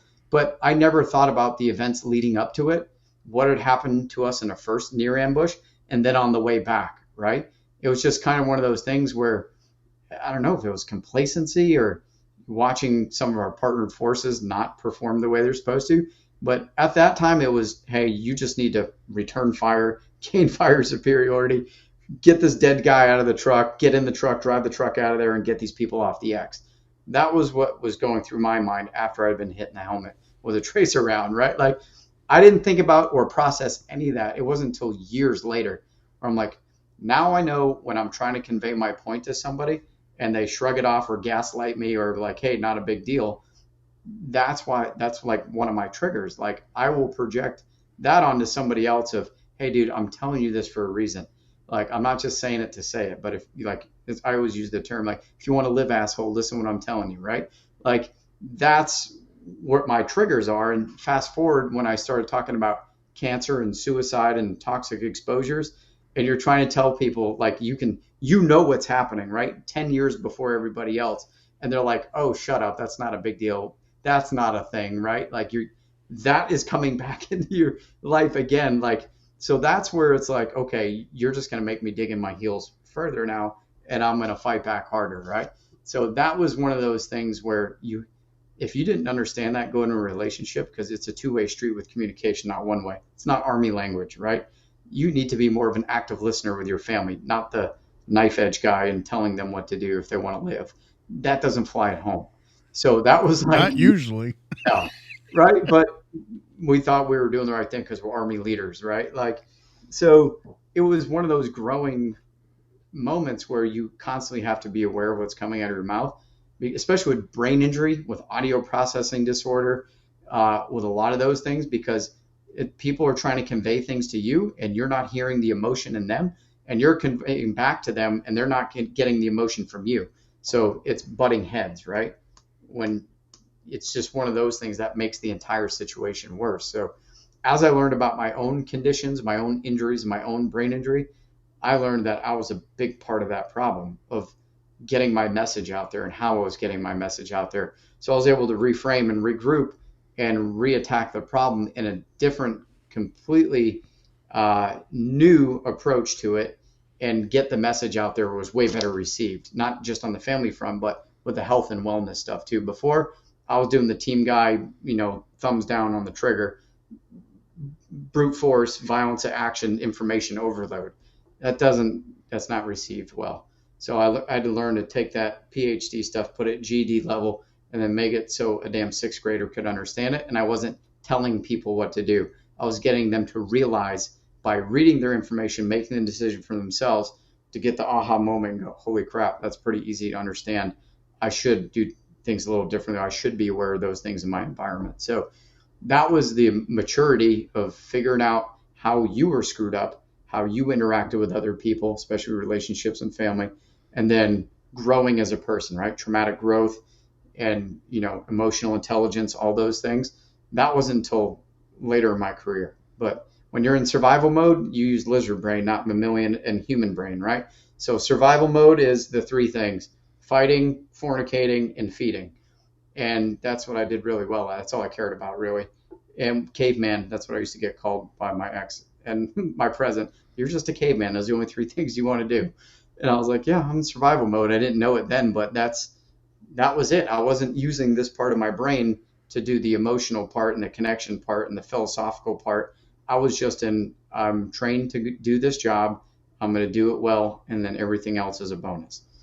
When you say that, though, you know, when you said about learning and stuff like that, there was a point in your career when we talk about 2012 where short-term memory loss, you had a hard time learning, no depth perception, like your body was once again shutting down completely.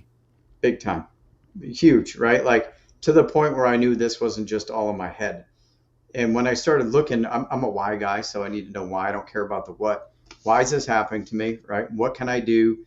That's the only what I cared about. What can I do to make myself better? Because remember, I told you I didn't want a medical discharge. I already been through that. My goal is to do 20 years, right? Be a team sergeant. That was it. I had no aspirations to be a sergeant major. I wanted to literally get promoted at 18-year mark, do 2 years as a team sergeant, retire, and then go do all the health and wellness stuff full time. Like I had it planned out to the T, like literally, and it was going really well. But I got promoted early. So it was just like one of those things like, okay, I need to stretch that out a little bit in the back end, right? So, but I mean, I was there. But when I started getting to the point where, you know, I was gaining weight, I couldn't remember anything, couldn't learn any new information. I was struggling bad, like to the point where I said, okay, I'm not hiding this. Like, because I know what happens when you hide stuff, right? And I learned from the first time. I said, okay, I'm just going to go and tell them 75% of the things and see what happens. And I went in there and they were looking at me like crazy, like, what are you trying to do? You're trying to med board? Are you trying to med retire? I'm like, no, I'm just trying to tell you everything that's wrong with me so I can get help for it. That didn't, like, they thought I was some weirdo, like going into the doctor's office telling them things I was going through. But that goes back to what we're talking about. That seems so counterproductive to think that way. Yeah. I mean, we're a community that doesn't self-identify or ask for help, right? Suffer in silence, accomplish the mission, you know, sleep's a crutch, all those things, right? If your Army wanted to have a family that would issue one, it's all about mission focus, right? So it's. But you agree, if the mission is 20 years long fighting, you've got to stay fit to fight. So we have PMCS, right? Preventative maintenance checks and services. We say humans are more important than hardware. First off, truth. How many checks and services does our hardware get compared to our humans? I'll leave it at that. All right, so humans are more important than hardware. Where's the operator maintenance? So that's something that's like my passion right now is driving that home on the active duty side is operator maintenance and scheduling it in and creating the time on the calendar to do that operator maintenance, putting it in there, normalizing it, that we operate and maintain our equipment the same as we do our humans, right? We're preventative, proactive to prevent loss, damage, or poor performance in death or illness, right? Like, so it's the same stuff. If you apply all those things we do with our equipment to humans, you get the same results. It's prehab, not rehab. And we have 2-level maintenance in the military, right? We say sustainment is the cornerstone of readiness. 2-level maintenance, level 10 done by the operator in the field. So repairing, maintaining, cleaning your weapon, keeping it in operation, radio, truck, whatever it is. Then if that piece of equipment gets damaged to a level where you cannot repair it, you raise your hand, this thing needs to go out of the field and get maintained and repaired. So I'm trying to get operators to say, hey, if you get to a point where you're doing everything you're supposed to be doing and it's not working, raise your hand and tell somebody, you go get your level 20 maintenance. And then we're going to give you that time after your deployment to get those things squared away. If it happens before deployment and you're redlining, you need to be fixed. You're a liability to your team if you're redlining and go out on an operation, right? You're not an asset, you're a liability. So getting people to realize that, and in our minds, we think that we're the greatest thing since sliced bread and the entire team's going to fail without you there, right? But in reality, you're replaced in 5 minutes. The team is designed to go on. That's why we have redundancy built in with 2 MOSs, right? Like, it's for a reason, but the show goes on without you, no matter what. Now, if 6 people on a team redline at the same time, you're going to be non-mission capable. So understanding the importance of maintenance and keeping people ready all the time, it has to be put into our schedule. If it doesn't, guess what's not going to happen? after doing everything you got to do for your team all day and then your family, who's getting maintained the least in your entire life? It's yourself. And so prioritization of doing the operator maintenance. And it's resonating well. No one says, hey, we shouldn't do that. Hey, no, sustainment's not the cornerstone of readiness. It's run until you're dead, right? Like, no one says that about a vehicle or a helicopter. Fly it until the friggin' blades fall off. Drive it until the wheels fall off. That doesn't seat well, right? But with humans, it's accepted. Yeah, that thing runs until it gets cancer or kills itself, or it gets med boarded, right? Or, gets arthritis or something, right? Like, think of that and like reflect right now what I just told you and see, like, boom, right? The face palm of, holy crap, humans are more important than hardware. Okay, let's talk about that. That's a great segue into that. Let's talk about a couple things. Neurotoxicities, traumatic brain injuries. I want to talk about the suicide epidemic, heavy metals, and lead poisoning. So I'm going to do dealer's choice of what you want to talk about first, because this is kind of your life now, and I think it's what it's going to be after you retire. Yeah, so we'll start with TBI, right? Because it's probably one of the most important things, because your brain controls how you adapt and overcome challenges in your environment, right? Like, to the T, that's what your nervous system does. Fight or flight, autonomic nervous system, right? Talking about all those things. Without a properly functioning brain, are you going to adapt to your environment properly? Are you going to respond to it appropriately? Are you going to develop into a strong fighting machine that's, super, like, indestructible, right? In our minds, we think we need to be this. So for all that stuff to be possible, your brain has to produce all those hormones and neurotransmitters to repair, to rebuild, and to repel threats in your environment, right? So all the R's. And when you damage that system and that nervous system's not working, we're not even talking neurotoxicity yet. From toxins, we're talking from brain injury is a neurotoxic injury. So when that nervous system gets damaged, guess what you're not doing? You're not bouncing back and moving forward the way you're supposed to. You get stuck in survival mode. You're not in thrive mode. And so when you start doing that, your body prioritizes things real quick. Remember those 3 F's? The fighting, feeding, and fleeing, and all those things, fornicating. Those I was about right to say, there, I think you messed up the third one, but that's okay. I was trying not to say the other words, so trying to be good for you, so you don't have to bleep anything out. No, you can say whatever you want. Oh, fuck it then, right? Okay, there you go. Yeah. So fucking feeding and fighting. So those 3 right there is where you go when you're in survival mode. So you don't access that other part of the brain for learning, for memorization, and family life, and all those things. So if you damage that and you get stuck there, you're not adapting anymore. You're surviving. So you're not bouncing back and moving forward, which is the definition of resilience. So tying that into suicide, right? So suicide is like when you get to the point where you don't want to self-preserve anymore, like you feel like you're ready to check out, that's not self-preservation. Your nervous system, your brain controls that circuitry that says, hey, I'm going to stay here and continue doing all the things I love doing on this planet, or I don't serve a purpose here, I'm gone. That's brain health, right? That's nothing else. So people with TBI are up to 10 times more likely to commit suicide. So if we know that the systems in the brain that control how we self-preserve, how we adapt, overcome, and eliminate threats in our environment and avoid threats, then we should probably focus on some of those things. So when you look at risk factors for suicide in the military this year, they put all their effort on gun safety and gun control, basically. How are we going to slow suicides down in the military? Go look at it, by the way. But it was gun safety. So we're an organization that lives off a gun. That's like life sustaining, right? And if you take a gun away from anyone in our career field, that's probably going to be catastrophic, right? So we got to look at the physiological risk factors for suicide. The number one is TBI. It's the top cause of death associated with traumatic brain injury is suicide. So that's a huge one. Were you aware of that?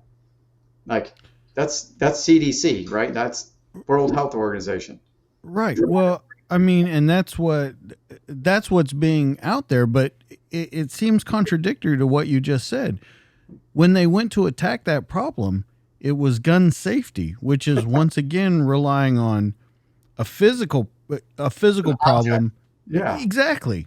It's an object. The brain tells you to pick up that gun and pull the trigger. Let's go back to that thing, right? So do we assess brains as much as we do anything else in the human body when it comes to the military. When you come back for deployment, you're supposed to get the ANAM, right? Remember that test you took, or the impact test that you never get any feedback from, and you fail it 3 times and they tell you to keep taking it till you get a better score? Like, that's very subjective. But if you can do a QEEG, right, electroencephalograph of the brain, like when you do a sleep study, to look at brainwave activity, or look at hormones, which are the primary mediators of how you adapt and overcome stressors in your environment, they're pretty important things, right? Like hormones, at a minimum, to look at those things, like cortisol is your stress hormone, and testosterone is your thrive or rebuild, your anabolic hormone, right? Catabolism, cortisol; anabolism, testosterone; gas pedal, brake pedal; destructive metabolism, constructive metabolism. It's that simple. And if you can look at those systems and to see which gas pedal is mashed to the floor and which the brake pedal is not even being used, you can tell where someone is without asking them a question. If you look at hormones and neurotransmitters and brain activity, it's very objective. It's not subjective. And if we never baseline people to see where they're at through their career, we don't know when they're struggling, because they're not going to tell you. Hey, do you want to kill yourself? Yeah, I want to kill myself. I want to lose my security clearance and my deployment in my school. No one's going to do that, right? Like, people are starting to come out there and talk about this, but it's usually the majority of those are over the 17-year mark where they got nothing to lose. They're already on their way out the door anyway. I'm like, yeah, man, I surveyed people for over 3 years, and about 50 to 70% say they've contemplated suicide after the 15-year mark in SOF. Think about that. I've done it live polling in front of the entire commands, with the leadership sitting in the room with the family members, the spouses, and the operators, where they're like, yeah. And everyone's looking at each other like, holy crap, I'm not the only person thinking this, right? Like, this is a real issue. But again, going back, tying it to your brain health, if we don't look at the most crucial thing that controls how we adapt and self-preserve in our environment, we're going to miss the mark on suicide. And that is one of the most important things when it comes to maintaining relationships, decision-making, right? When your frontal lobe suppressed and that's the only part of your brain being accessed in survival mode and it's dysfunctioning, do you think you're going to be at higher risk for addiction, substance abuse, domestic violence, all those things? Absolutely. Well, and that's the point that I wanted to say. Unlike you, I never went to combat. I speak from a law enforcement standpoint, and that's the point that I wanted to bring up. When you talk about coming back from combat and taking the test to make sure that you're okay, that's not done in law enforcement. That's not done. Hey, are you good with that critical incident that just happened? Or, by the way, are you good with those 20 or 25 or 30 critical incidents that you handled this month? Yeah. And so we go back. It's not necessarily a traumatic brain injury, but we're definitely seeing an uptick in things that are affecting us, whether that be alcohol or whatever it may be. So if we're not talking about traumatic brain injury, how do we look at it from a law enforcement perspective? Because I think that you can answer to that for a first responder and stuff just by the research that you've done. So I'll tell you right now, like, take the blast over pressure and jumping at airplanes out of this. And we'll just go back to trauma and any type of brain dysfunction, right? So how long were you a police officer for? Well, I'm still active. So 16 years I'm at it. Okay. So you see trauma daily. You don't have a 6-month break from it, right? You don't come home and hang out. Like, literally, you could go from a shooting incident to your dinner table in less than 30 minutes, depending on how much paperwork you got, right? Like, it's repetitive trauma, way more than we saw in the military. Law enforcement, I got 2 brothers that are firemen, right? It's trauma every day. It's in your communities with people you know, kids. It's everything on a daily basis. That's massive amounts of trauma. So when we're talking about sympathetic dominance or hypervigilance, that gas pedal is mashed to the floor. So when you're on that gas pedal, that's destructive metabolism. That's driving up inflammation. That's not deep sleeping. That's setting yourself up for high blood pressure, setting you up for high cholesterol, setting you up for sexual dysfunction, because that gas pedal survival mode. And to be on the rest, digest, feed, and breathe side, that brake pedal, that thing needs to be pushed to the floor. That car needs to be out of the street and in the maintenance shop, which is your bed, getting repaired and maintained. Now, how do people in our walks of life deal and manage with stress?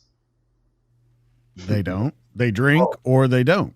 So I call it all things fun: alcohol, tobacco, females, and firearms, right? So think of survival mode, the 3 F's that we talked about. What do we gravitate towards? Now, those activities, right? So alcohol, group 1 human carcinogen, very addictive. Tobacco products, cigarette products, group 1 human carcinogen, highly addictive. Sex, we don't have to explain that one, right? Highly So addictive.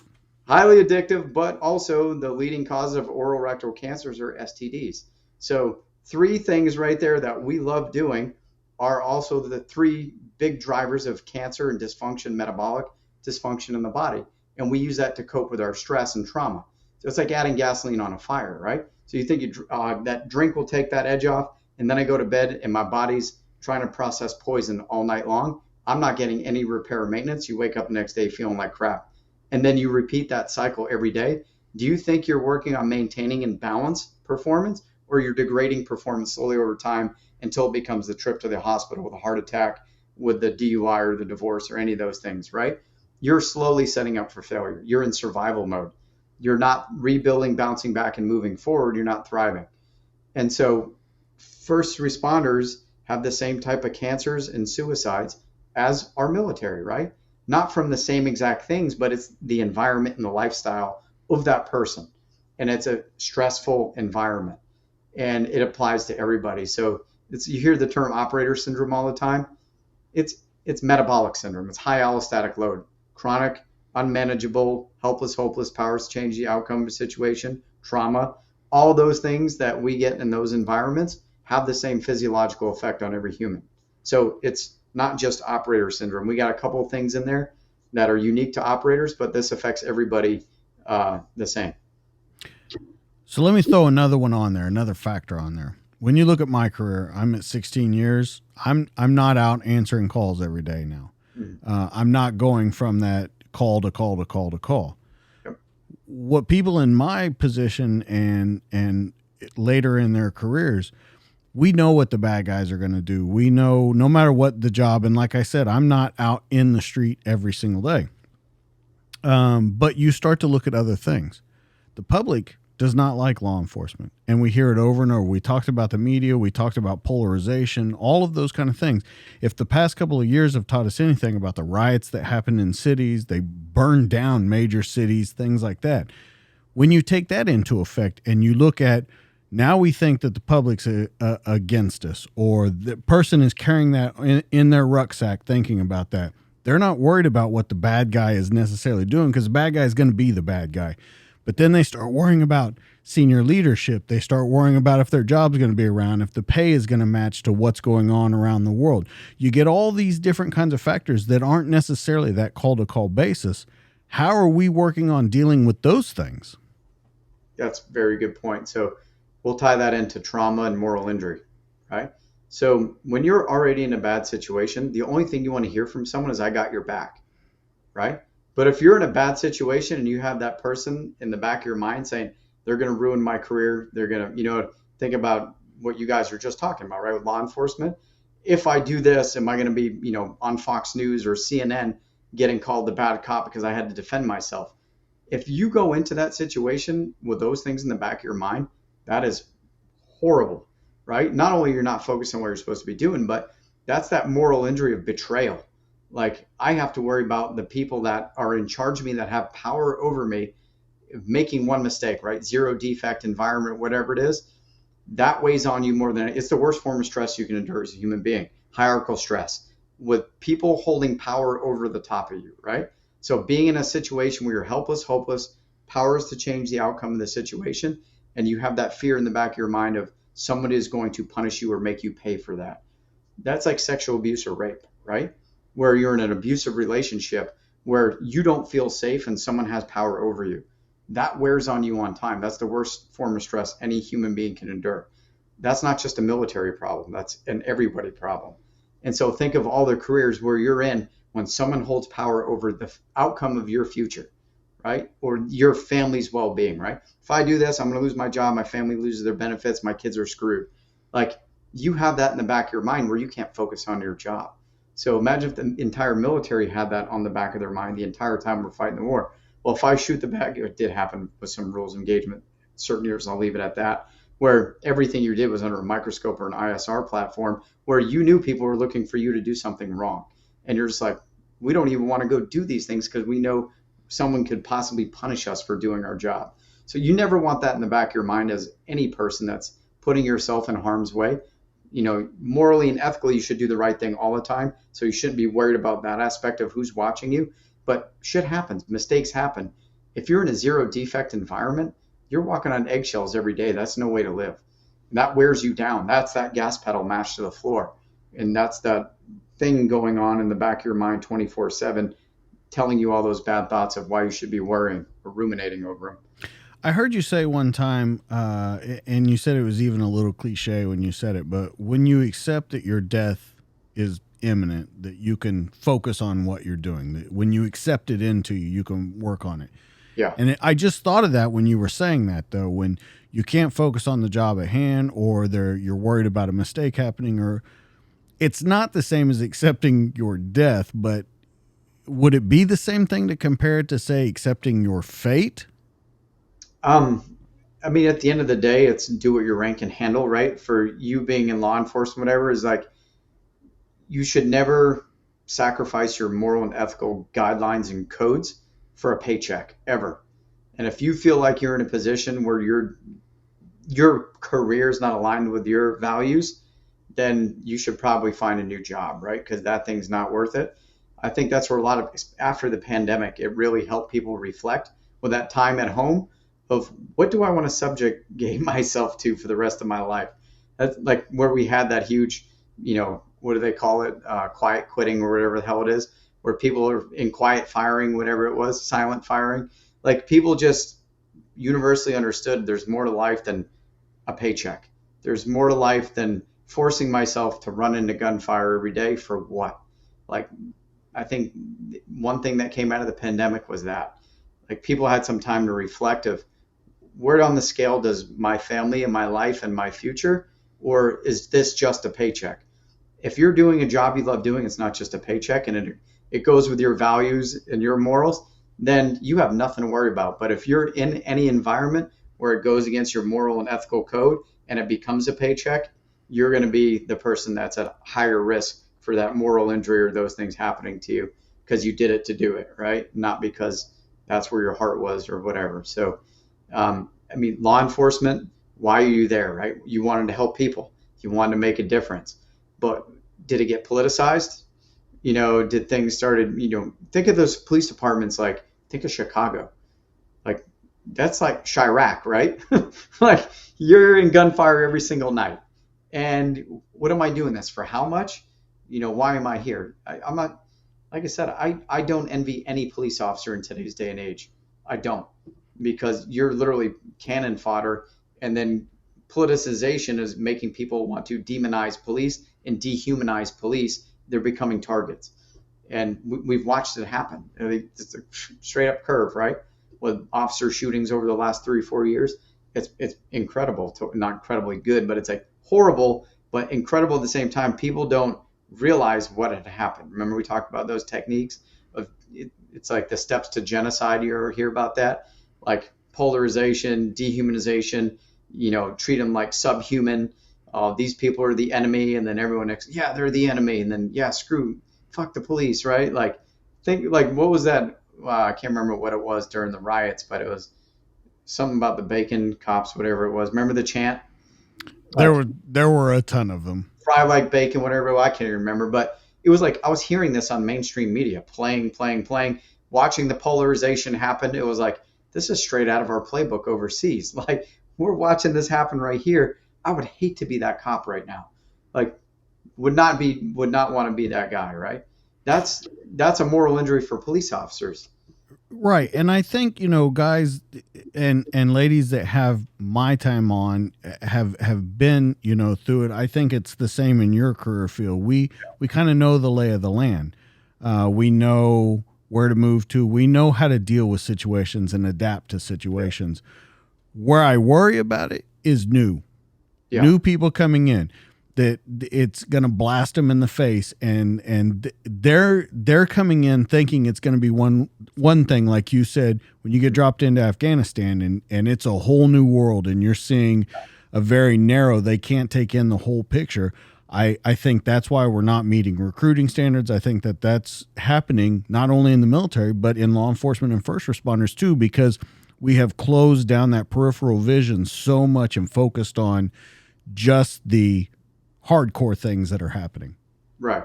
I mean, at the end of the day, go back to expectation management. And the other thing you got to do is pay law enforcement. I mean, you can't, it's like teachers, right? You'd think teachers would be one of the highest paid professions in the United States. Our children are our future, right? So why are teachers getting shafted? And why aren't we setting the bar higher? Same with fire, police, or any public servant, first responders. Like, you're putting your life on the line. You know, why wouldn't we compensate people and put more training into these programs where you're getting all the tools you need? Do you ever hear of any first responders ever getting any type of training on trauma before it happens? No. It happened. Oh, we're going to send you to a seminar after you have PTSD or after the shooting. Then we're going to send you to a class. You probably want to know about trauma before you came into a career field that you're guaranteed to get repetitive and chronic trauma, like on a daily basis. Like, okay, what does this mean? How does it affect me?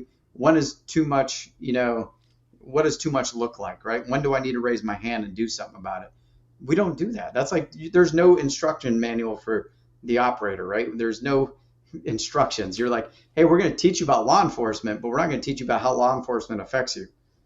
and I think once again, where I think that they're making progress to that. I think it's a slow progress, but once again, it goes back to that thing that I asked you about recruiting with the military. Are we selling a dream or are we selling a lifestyle? Are we letting people know, like, we can talk about all the great things that happen. It's very easy to remember the good things. Yeah. It's hard to remember the bad times. Are we in the military and first responders?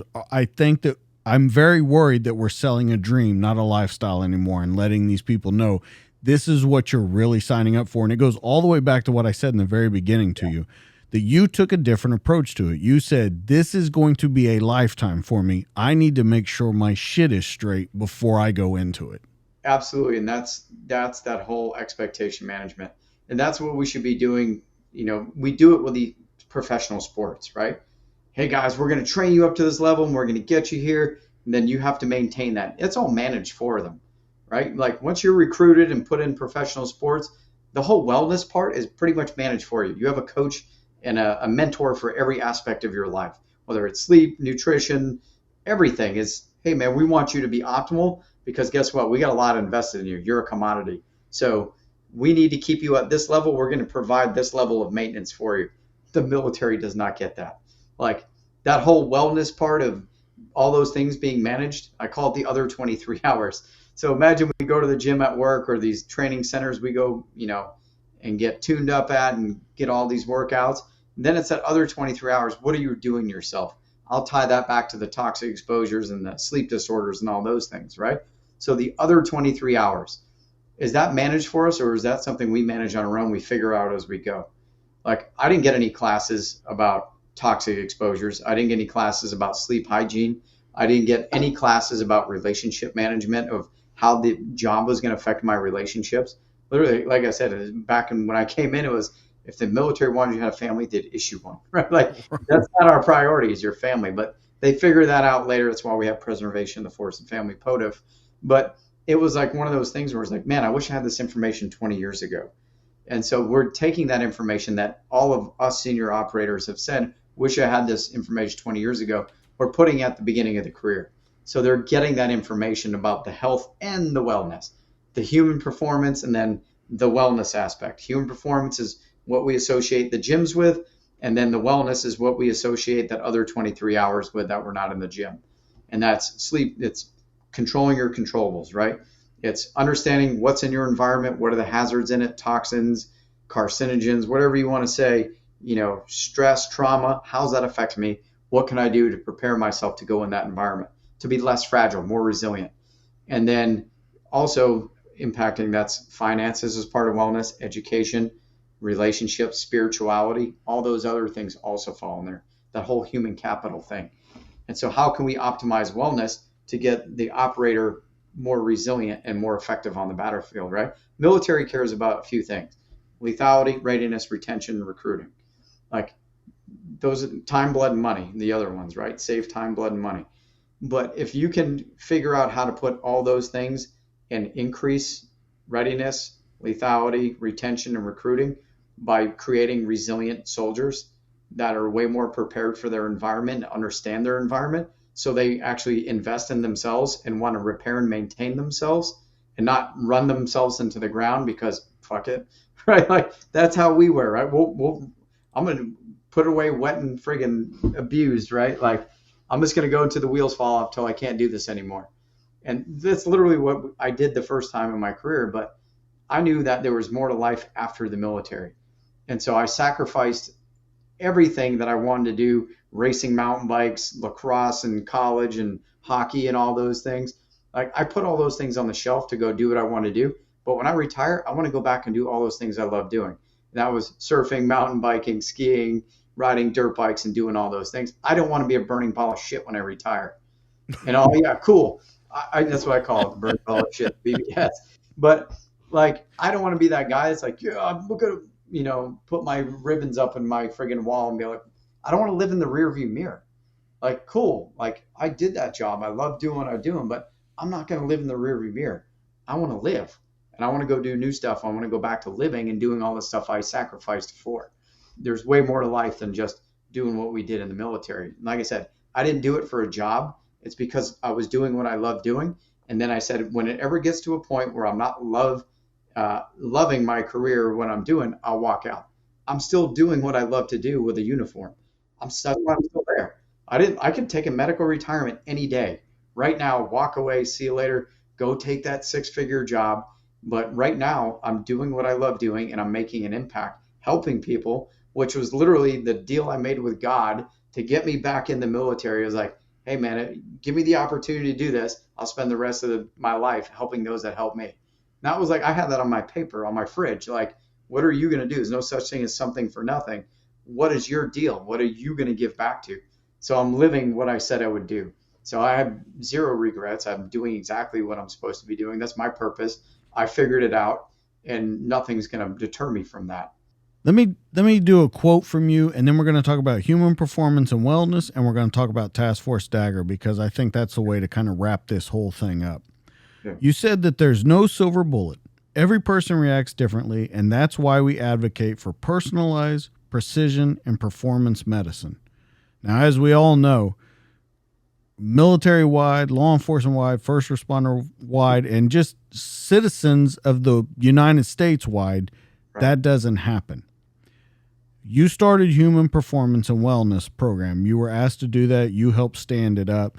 You did things like the Thor program, and I really want to talk about that. I had two guys on the show, Nick Lavery and Ryan Hendrickson, that went through that, and some amazing things came out. Now, I think more than just the physical, they were at a very good state mentally to push through that. Yeah. But let's talk about that, the personalized, how you look at that in the human performance and wellness, and then how you took that over being a volunteer and helping stand up Task Force Dagger too. Okay, so when you hear personalized medicine, the first thing any big institution thinks, we don't have time and resources to do personalized medicine. Okay, that's cool. So what we can do is collaborative care, right? We're doing it in the NICOs and the STAR TBI programs, right? Where you have a team of providers that work together to look collectively at a group of people. And we can assess a group of people by putting assessments, right? That's our operator assessments. We put assessments in there to check function. Where are we compared to our baselines? Where are we compared to the people to our left and right? What is normal? What is optimal? What is suboptimal, right?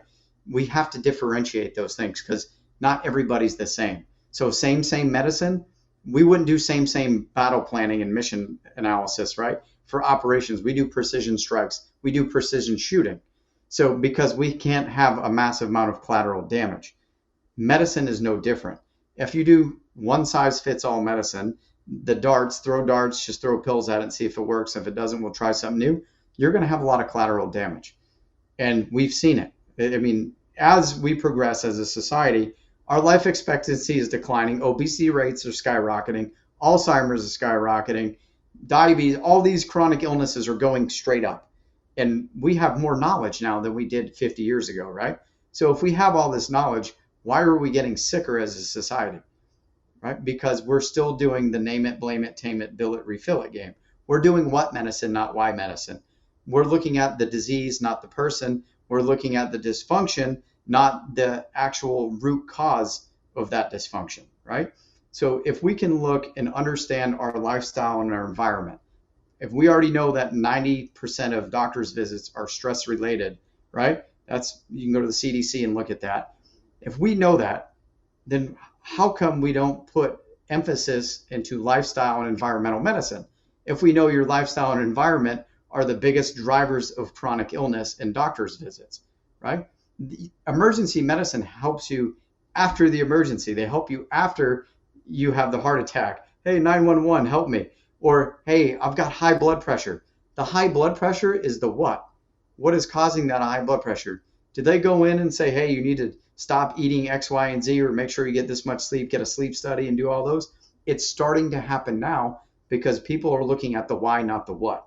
So to do personalized lifestyle medicine or performance medicine, you have to understand why you're doing it, not just because, oh, it's expensive and only pro athletes get that. We don't have time, blood, and money to do all that, right? It's always, they find a way to no, not to find a way to yes. But when all of our operators go to these programs where they do lifestyle and environmental medicine, they get the best results. The dudes don't come out of those programs and go, that was a complete waste of time. I should have never done that. They go, hey, you get your ass into that program. It saved my life. This is the way things should be done. If we can hear that repetitively from everybody we send through these programs, why wouldn't we adopt that and do it internally in our organizations? That's what we started doing with the human performance and wellness programs. So collaborative care, you do an operator assessment on someone, and then red, amber, green, see where they're at. And then amber and green, you go over here, you're doing level 10 maintenance. And anyone that red lines or is up here, the level 20 maintenance, all the time and attention from the medical staff and all the providers goes to those people. So we're not doing personalized medicine on every single person coming through. We're doing it on the people that identify as redlining, and then we're teaching people how to do operator maintenance at a lower level so they can repair and maintain themselves. We take that work off the providers. If they're healthy and maintaining themselves, they're not more apt to be in the emergency room with heart failure or COPD or Alzheimer's, right? Like if you know how to repair and maintain your equipment, you're going to keep it operational longer. It's going to be more effective on the battlefield, your weapon. So if we get people to understand the human weapon system, repair and maintain and operate it the way you're supposed to, it lasts longer and performs better. So that's what we're trying to show with the human performance and wellness programs, is that the human weapon system. It needs to be, you need to how to put the thing in action, how to, identify malfunctions, correct malfunctions, and then how to clean it, repair it, maintain it. That's operator level maintenance. So human body and the mind, how to operate it, maintain it, identify and correct malfunctions, and then how to clean and repair it, right? It's that simple. And once people see that, they're like, oh, no one's going to say that's a horrible idea, right? Why? They would be like, why didn't we do this 20 years ago?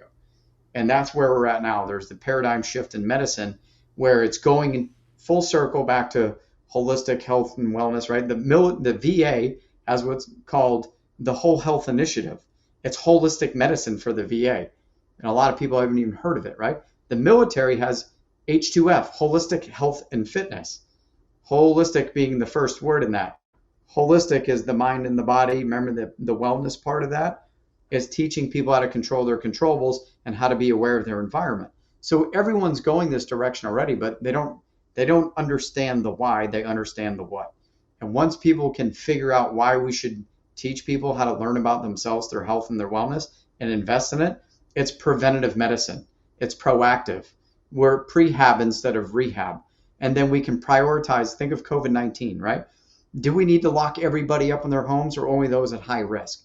Where do you think those resources would have been more useful? To the people in the nursing homes?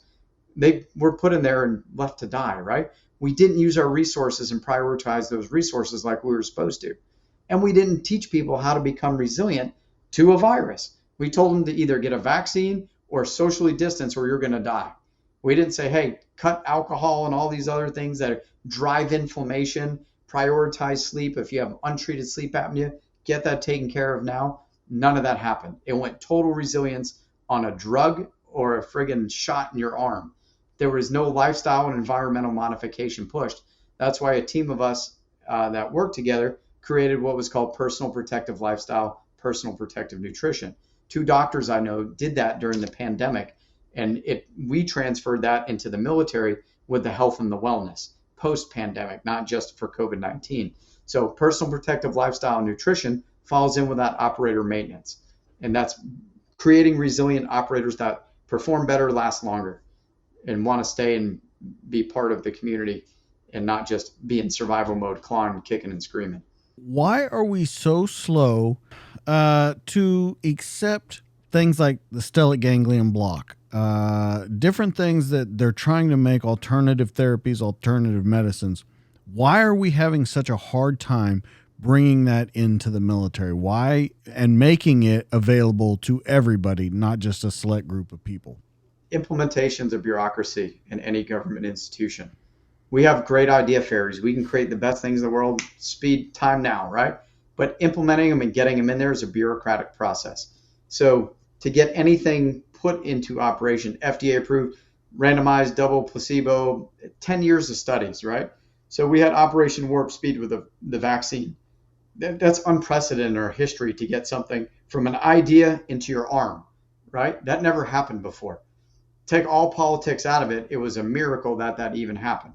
What your views on the vaccine are or not, just to get something into implementation that fast was unprecedented with the United States government, right? So what we're seeing now is our people in our community going outside the bureaucracy to get help. But there are things that the military, I mean, we have great leadership right now that knows these things are effective, that are actually doing the studies with the VA and with the DoD for plant-based medicine, right? Psilocybin, MDMA, and all these things. It's happening right now. Like the VA is leading the charge on this. So those things are happening. SGB, actually the Army did lead the way with that.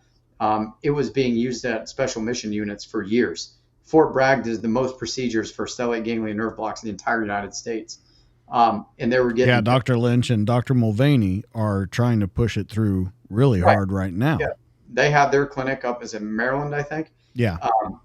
The Stella Center. No, the Stella Center, Institute. Stella Institute. Yeah, Stella Center's Dr. Eugene Lipoff. But yeah, people are going there because it's working for them, right? Not a silver bullet. The intent of a SGB for the nerve block is to buy you some time to get you in and start processing all those traumas. So you can get in and start doing cognitive behavioral therapy or doing some of the other assisted therapies to work through those issues. But you don't know what, most of us don't know what normal look like, right? We don't even have a reference point because we've been smashed for so long that we feel like 10% better and like, oh my God, that's life-changing, right? But you don't know what it feels like to be 70% better. And then you get there and you're like, how do I live like that, right? So, but all you need is some type of contrast. Those procedures give that reprieve, that reflection of, holy crap, this is what somewhat normal is supposed to feel like compared to where I was. Once you can see that, it's, oh God, I need to do more. Those procedures do an incredible job at that, right? It's a delay. It doesn't change your personality, do anything. But instead of, I want to snap that person's neck or the road rage or snap on my kid or something, hey, that's probably not what I should be doing. I'm still pissed off, but I'm not going to let all that verbal diarrhea get out of my mouth that I can never reel back. And that damage is done. And that's where we were. When you're in survival mode, think of the beaten dog. When you go to pet it, it snaps at you. It wants you out of the picture, the threat to be away. So that's what we did when we were in survival mode. If we felt threatened, anything in our environment, we snapped at people or punched them in the face, right? Fuck around, find out. Like, that's survival mode. When people get to that point, you don't have to ask them what's wrong. You'd be like, that person's in survival mode. We need to get them help. And if you put someone in what we did for 20 years or in law enforcement that long, do you think they're going to be in survival mode? Absolutely. It's an expected appropriate response, right? If I throw you in a fire, you're going to get burned. You're not going to be like, as a doctor, I'm not going to be like, did you get burned? Tell me about your fire. I'm going to be like, hey, dude, how bad did you get burned? Let's look. It's the same thing with our environment, whether it's policemen, firemen, or military.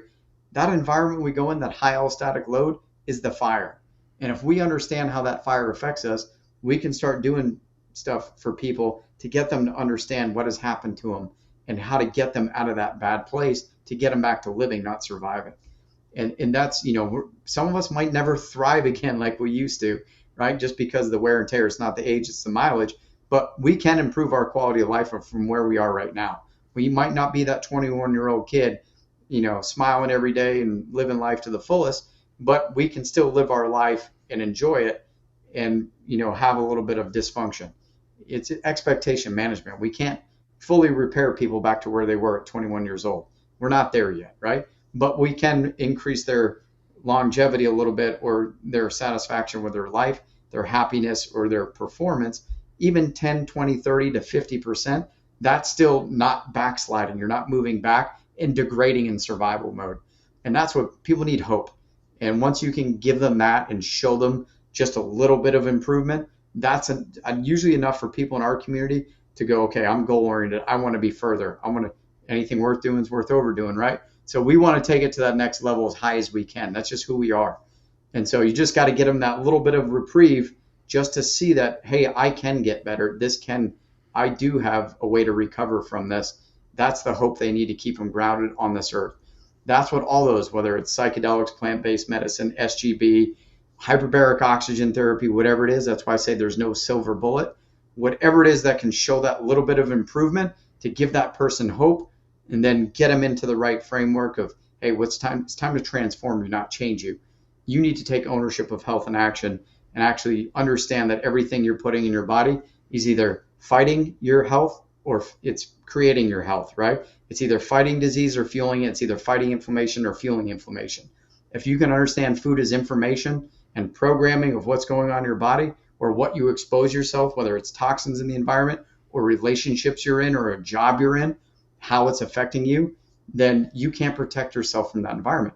It goes back to basics. I could have saved all this time. Composite risk management. Identify hazards, assess them, develop them, implement controls, make risk decisions, continually assess. It's a continual process, right? But if you never understand your environment, the first soft imperative, understand the operational environment, right? If you don't understand the environment, its effects and how it affects you and your ability to operate, you're not protecting yourself. You're going in blind. And that's one of the biggest tools I use with teaching all this stuff is risk management and mission analysis, intelligence preparation in the battlefield.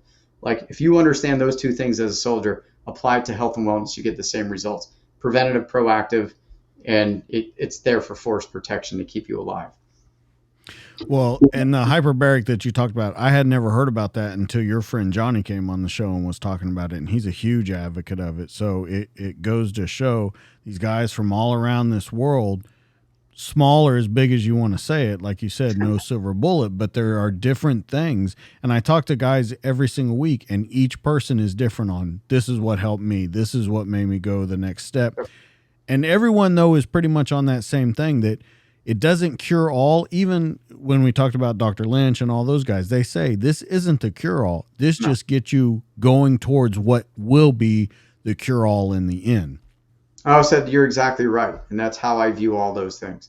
You got to do whatever it takes to get that person where they need to be.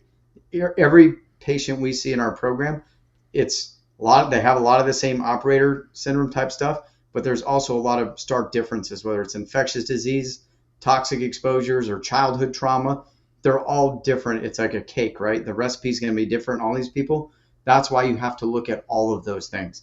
You can't get target fixated on one thing, whether it's toxic exposures or trauma or whatever it is. It's all of those things together.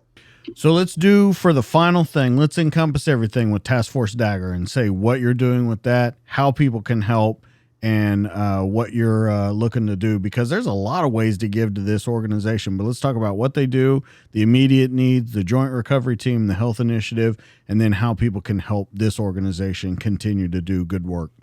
So I'll go off the whole mission, purpose, and focus, right? So all three of our programs go back into having a mission, having a purpose, and having a focus. So immediate needs, we talked about people getting ripped out of the team environment, wounded, ill, or injured.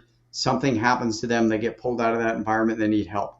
Whether it's getting family members to launch tool to say bye to their loved ones or get them home, or, special prosthetics or ramps for wheelchairs getting in their houses, or getting them to chemotherapy treatments. And we give them meal cards and fuel cards and everything to get up and out, right? Because the gaps in TRICARE and insurance.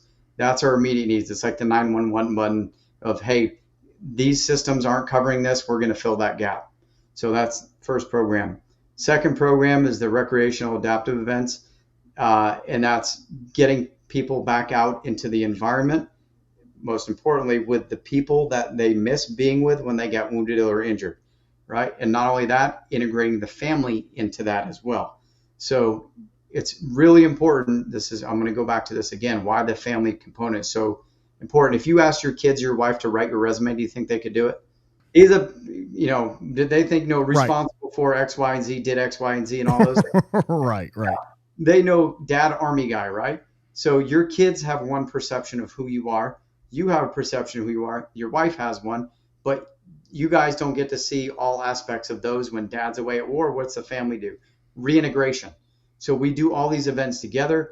They're not just going out learning how to scuba dive or, doing all those things. It's really reintegration of the family to get dad back into an environment where he's surrounded by his network, right? His team environment, his lifestyle, and then getting the family to understand why those dynamics are so important, how important that is to dad. Most importantly, dad to see the family dynamics of how they changed when he was gone all that time, right? Like when the kid always goes to mom for every word of advice or anything, doesn't go to dad. You're just this guy that comes here, keeps the lights on, teaches me how to, shoot a gun once in a while, then leaves for 8 months. Like you get to see all that in one event. And then you see the reintegration with the family where they start asking dad for the advice, where they have that empathy with dad. Dad has the empathy with the family. They reconnect and bond. And they have complete understanding of what had happened to them over the last 20 years. So that's what we do with those events. It's not just about doing sports with their buddies, right? Their reintegration, they're all family based. So the family goes with them when they do all these things. They don't sit back in the rear just like you did for 20 years while you were deployed, right? Think of all the organizations that only help operators and send them out to all these hunting and fishing trips, but they don't include the family, right? So you're literally taking dad away, just like he was when he was deployed, doing all these cool things, then don't address the family thing. And then you go back home and that family thing's not addressed, you're going to revert back to right where you were. So I'll leave the recreational adaptive events on that note. Then the Soft Health Initiatives program, that is giving people the operator manual. The education drives everything. Education drives everything we do. If you don't understand your operational environment, you're not going to understand how that affects you. So what we do is give people the education, we empower them, we inspire them, we educate them, and then we transform them. They take ownership of their health and their wellness. They take ownership of their family environment. They optimize that. We give them the tools and guide them. We put them to the programs that help them every step of the way do those things to come up with solutions, not management of disease. So resolution, health resolution, wellness resolution. So we do that through all our different partner organizations, whether it's Cleveland Clinic, whether it's Dr. Gabrielle Lyon, Dr. David LeMay, whether it's the Mount Sinai for all the heavy metal exposures, whether it's the hyperbaric programs we have, stem cell programs, Stella Center, stellate ganglion nerve blocks, ketamine infusions. We're partnered with different organizations that do the plant-based medicine. It's not our wheelhouse. We send people, if they want to do that, to those organizations that do it, right? But we have everything from trauma and resilience with Dr. Carrie Elk. We're going to be partnering with All Secure Foundation with Jen and Tom Satterley. Like we're building the coalition. It's a think of a fusion cell, right? Like you have all these enablers, like you're calling air in the stack, close air support. We have all the organizations and institutions that are the best of the best at doing these things. They're vetted. We've put so many people through them and it's changed lives. We open that network to everybody, not just soft. So if you're not a soft person, you're a first responder or something, we get you to those organizations that take care of you. We're not just, hey, you're not an operator, screw you, or you're a support person. That's another thing with Task Force Dagger. We help family members and enablers and their family members and every other branch in SOF and all the other sub-support units in SOF and other agencies supporting SOF and foreign entities that support SOF that get wounded, ill, or injured with us. That's a huge scope. That's a huge mission, right? So mission, purpose, and focus. Remember we talked about that hope, what keeps you grounded to this earth? That's what we provide as an organization, hope. Get you back, getting clear mission, purpose, and focus, whether it's finding a new job or it's fixing your family or staying in the military and doing what you love doing. We're going to help you at every step of the way to whatever your mission, purpose, and focus is. We help guide you there. We're not doing it for you. We're empowering you to do it yourself.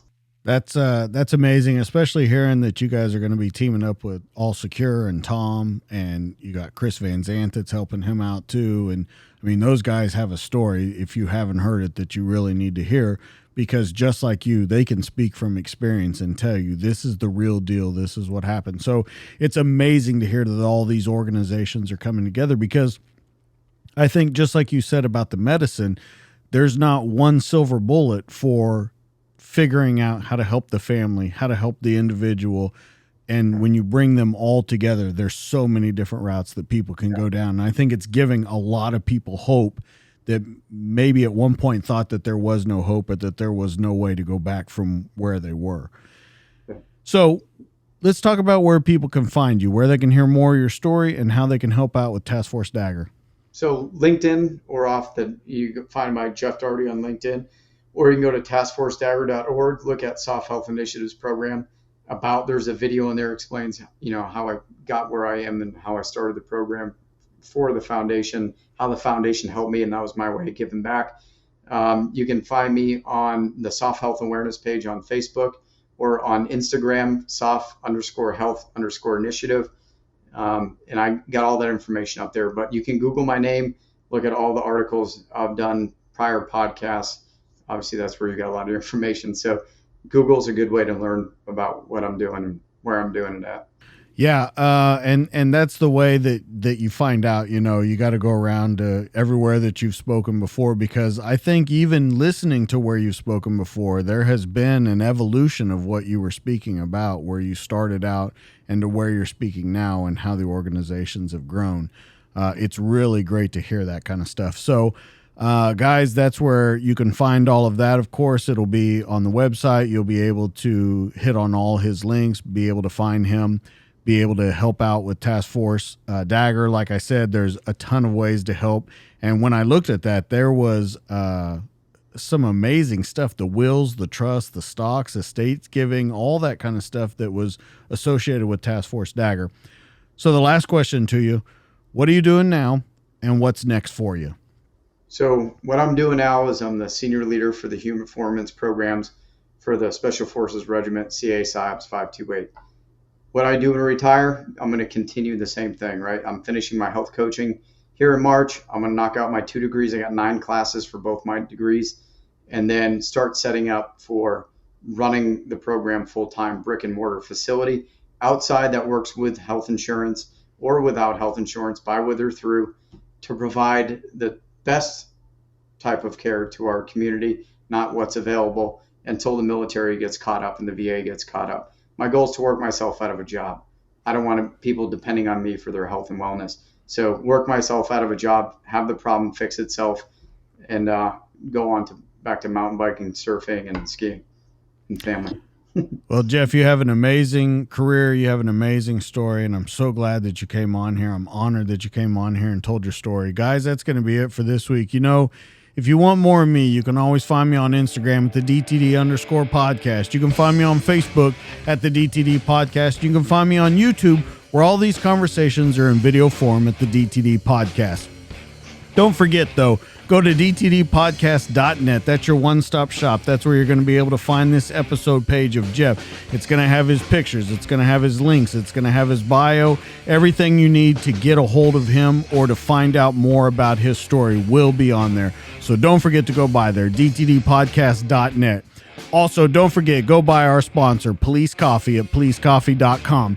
They're an officer-owned business. They're dedicated to crafting the finest coffees and blends, and they're shipped as soon as they're made to provide you with the freshest coffee available. Their batch is roasted fresh by people who knows what it means to stay vigilant.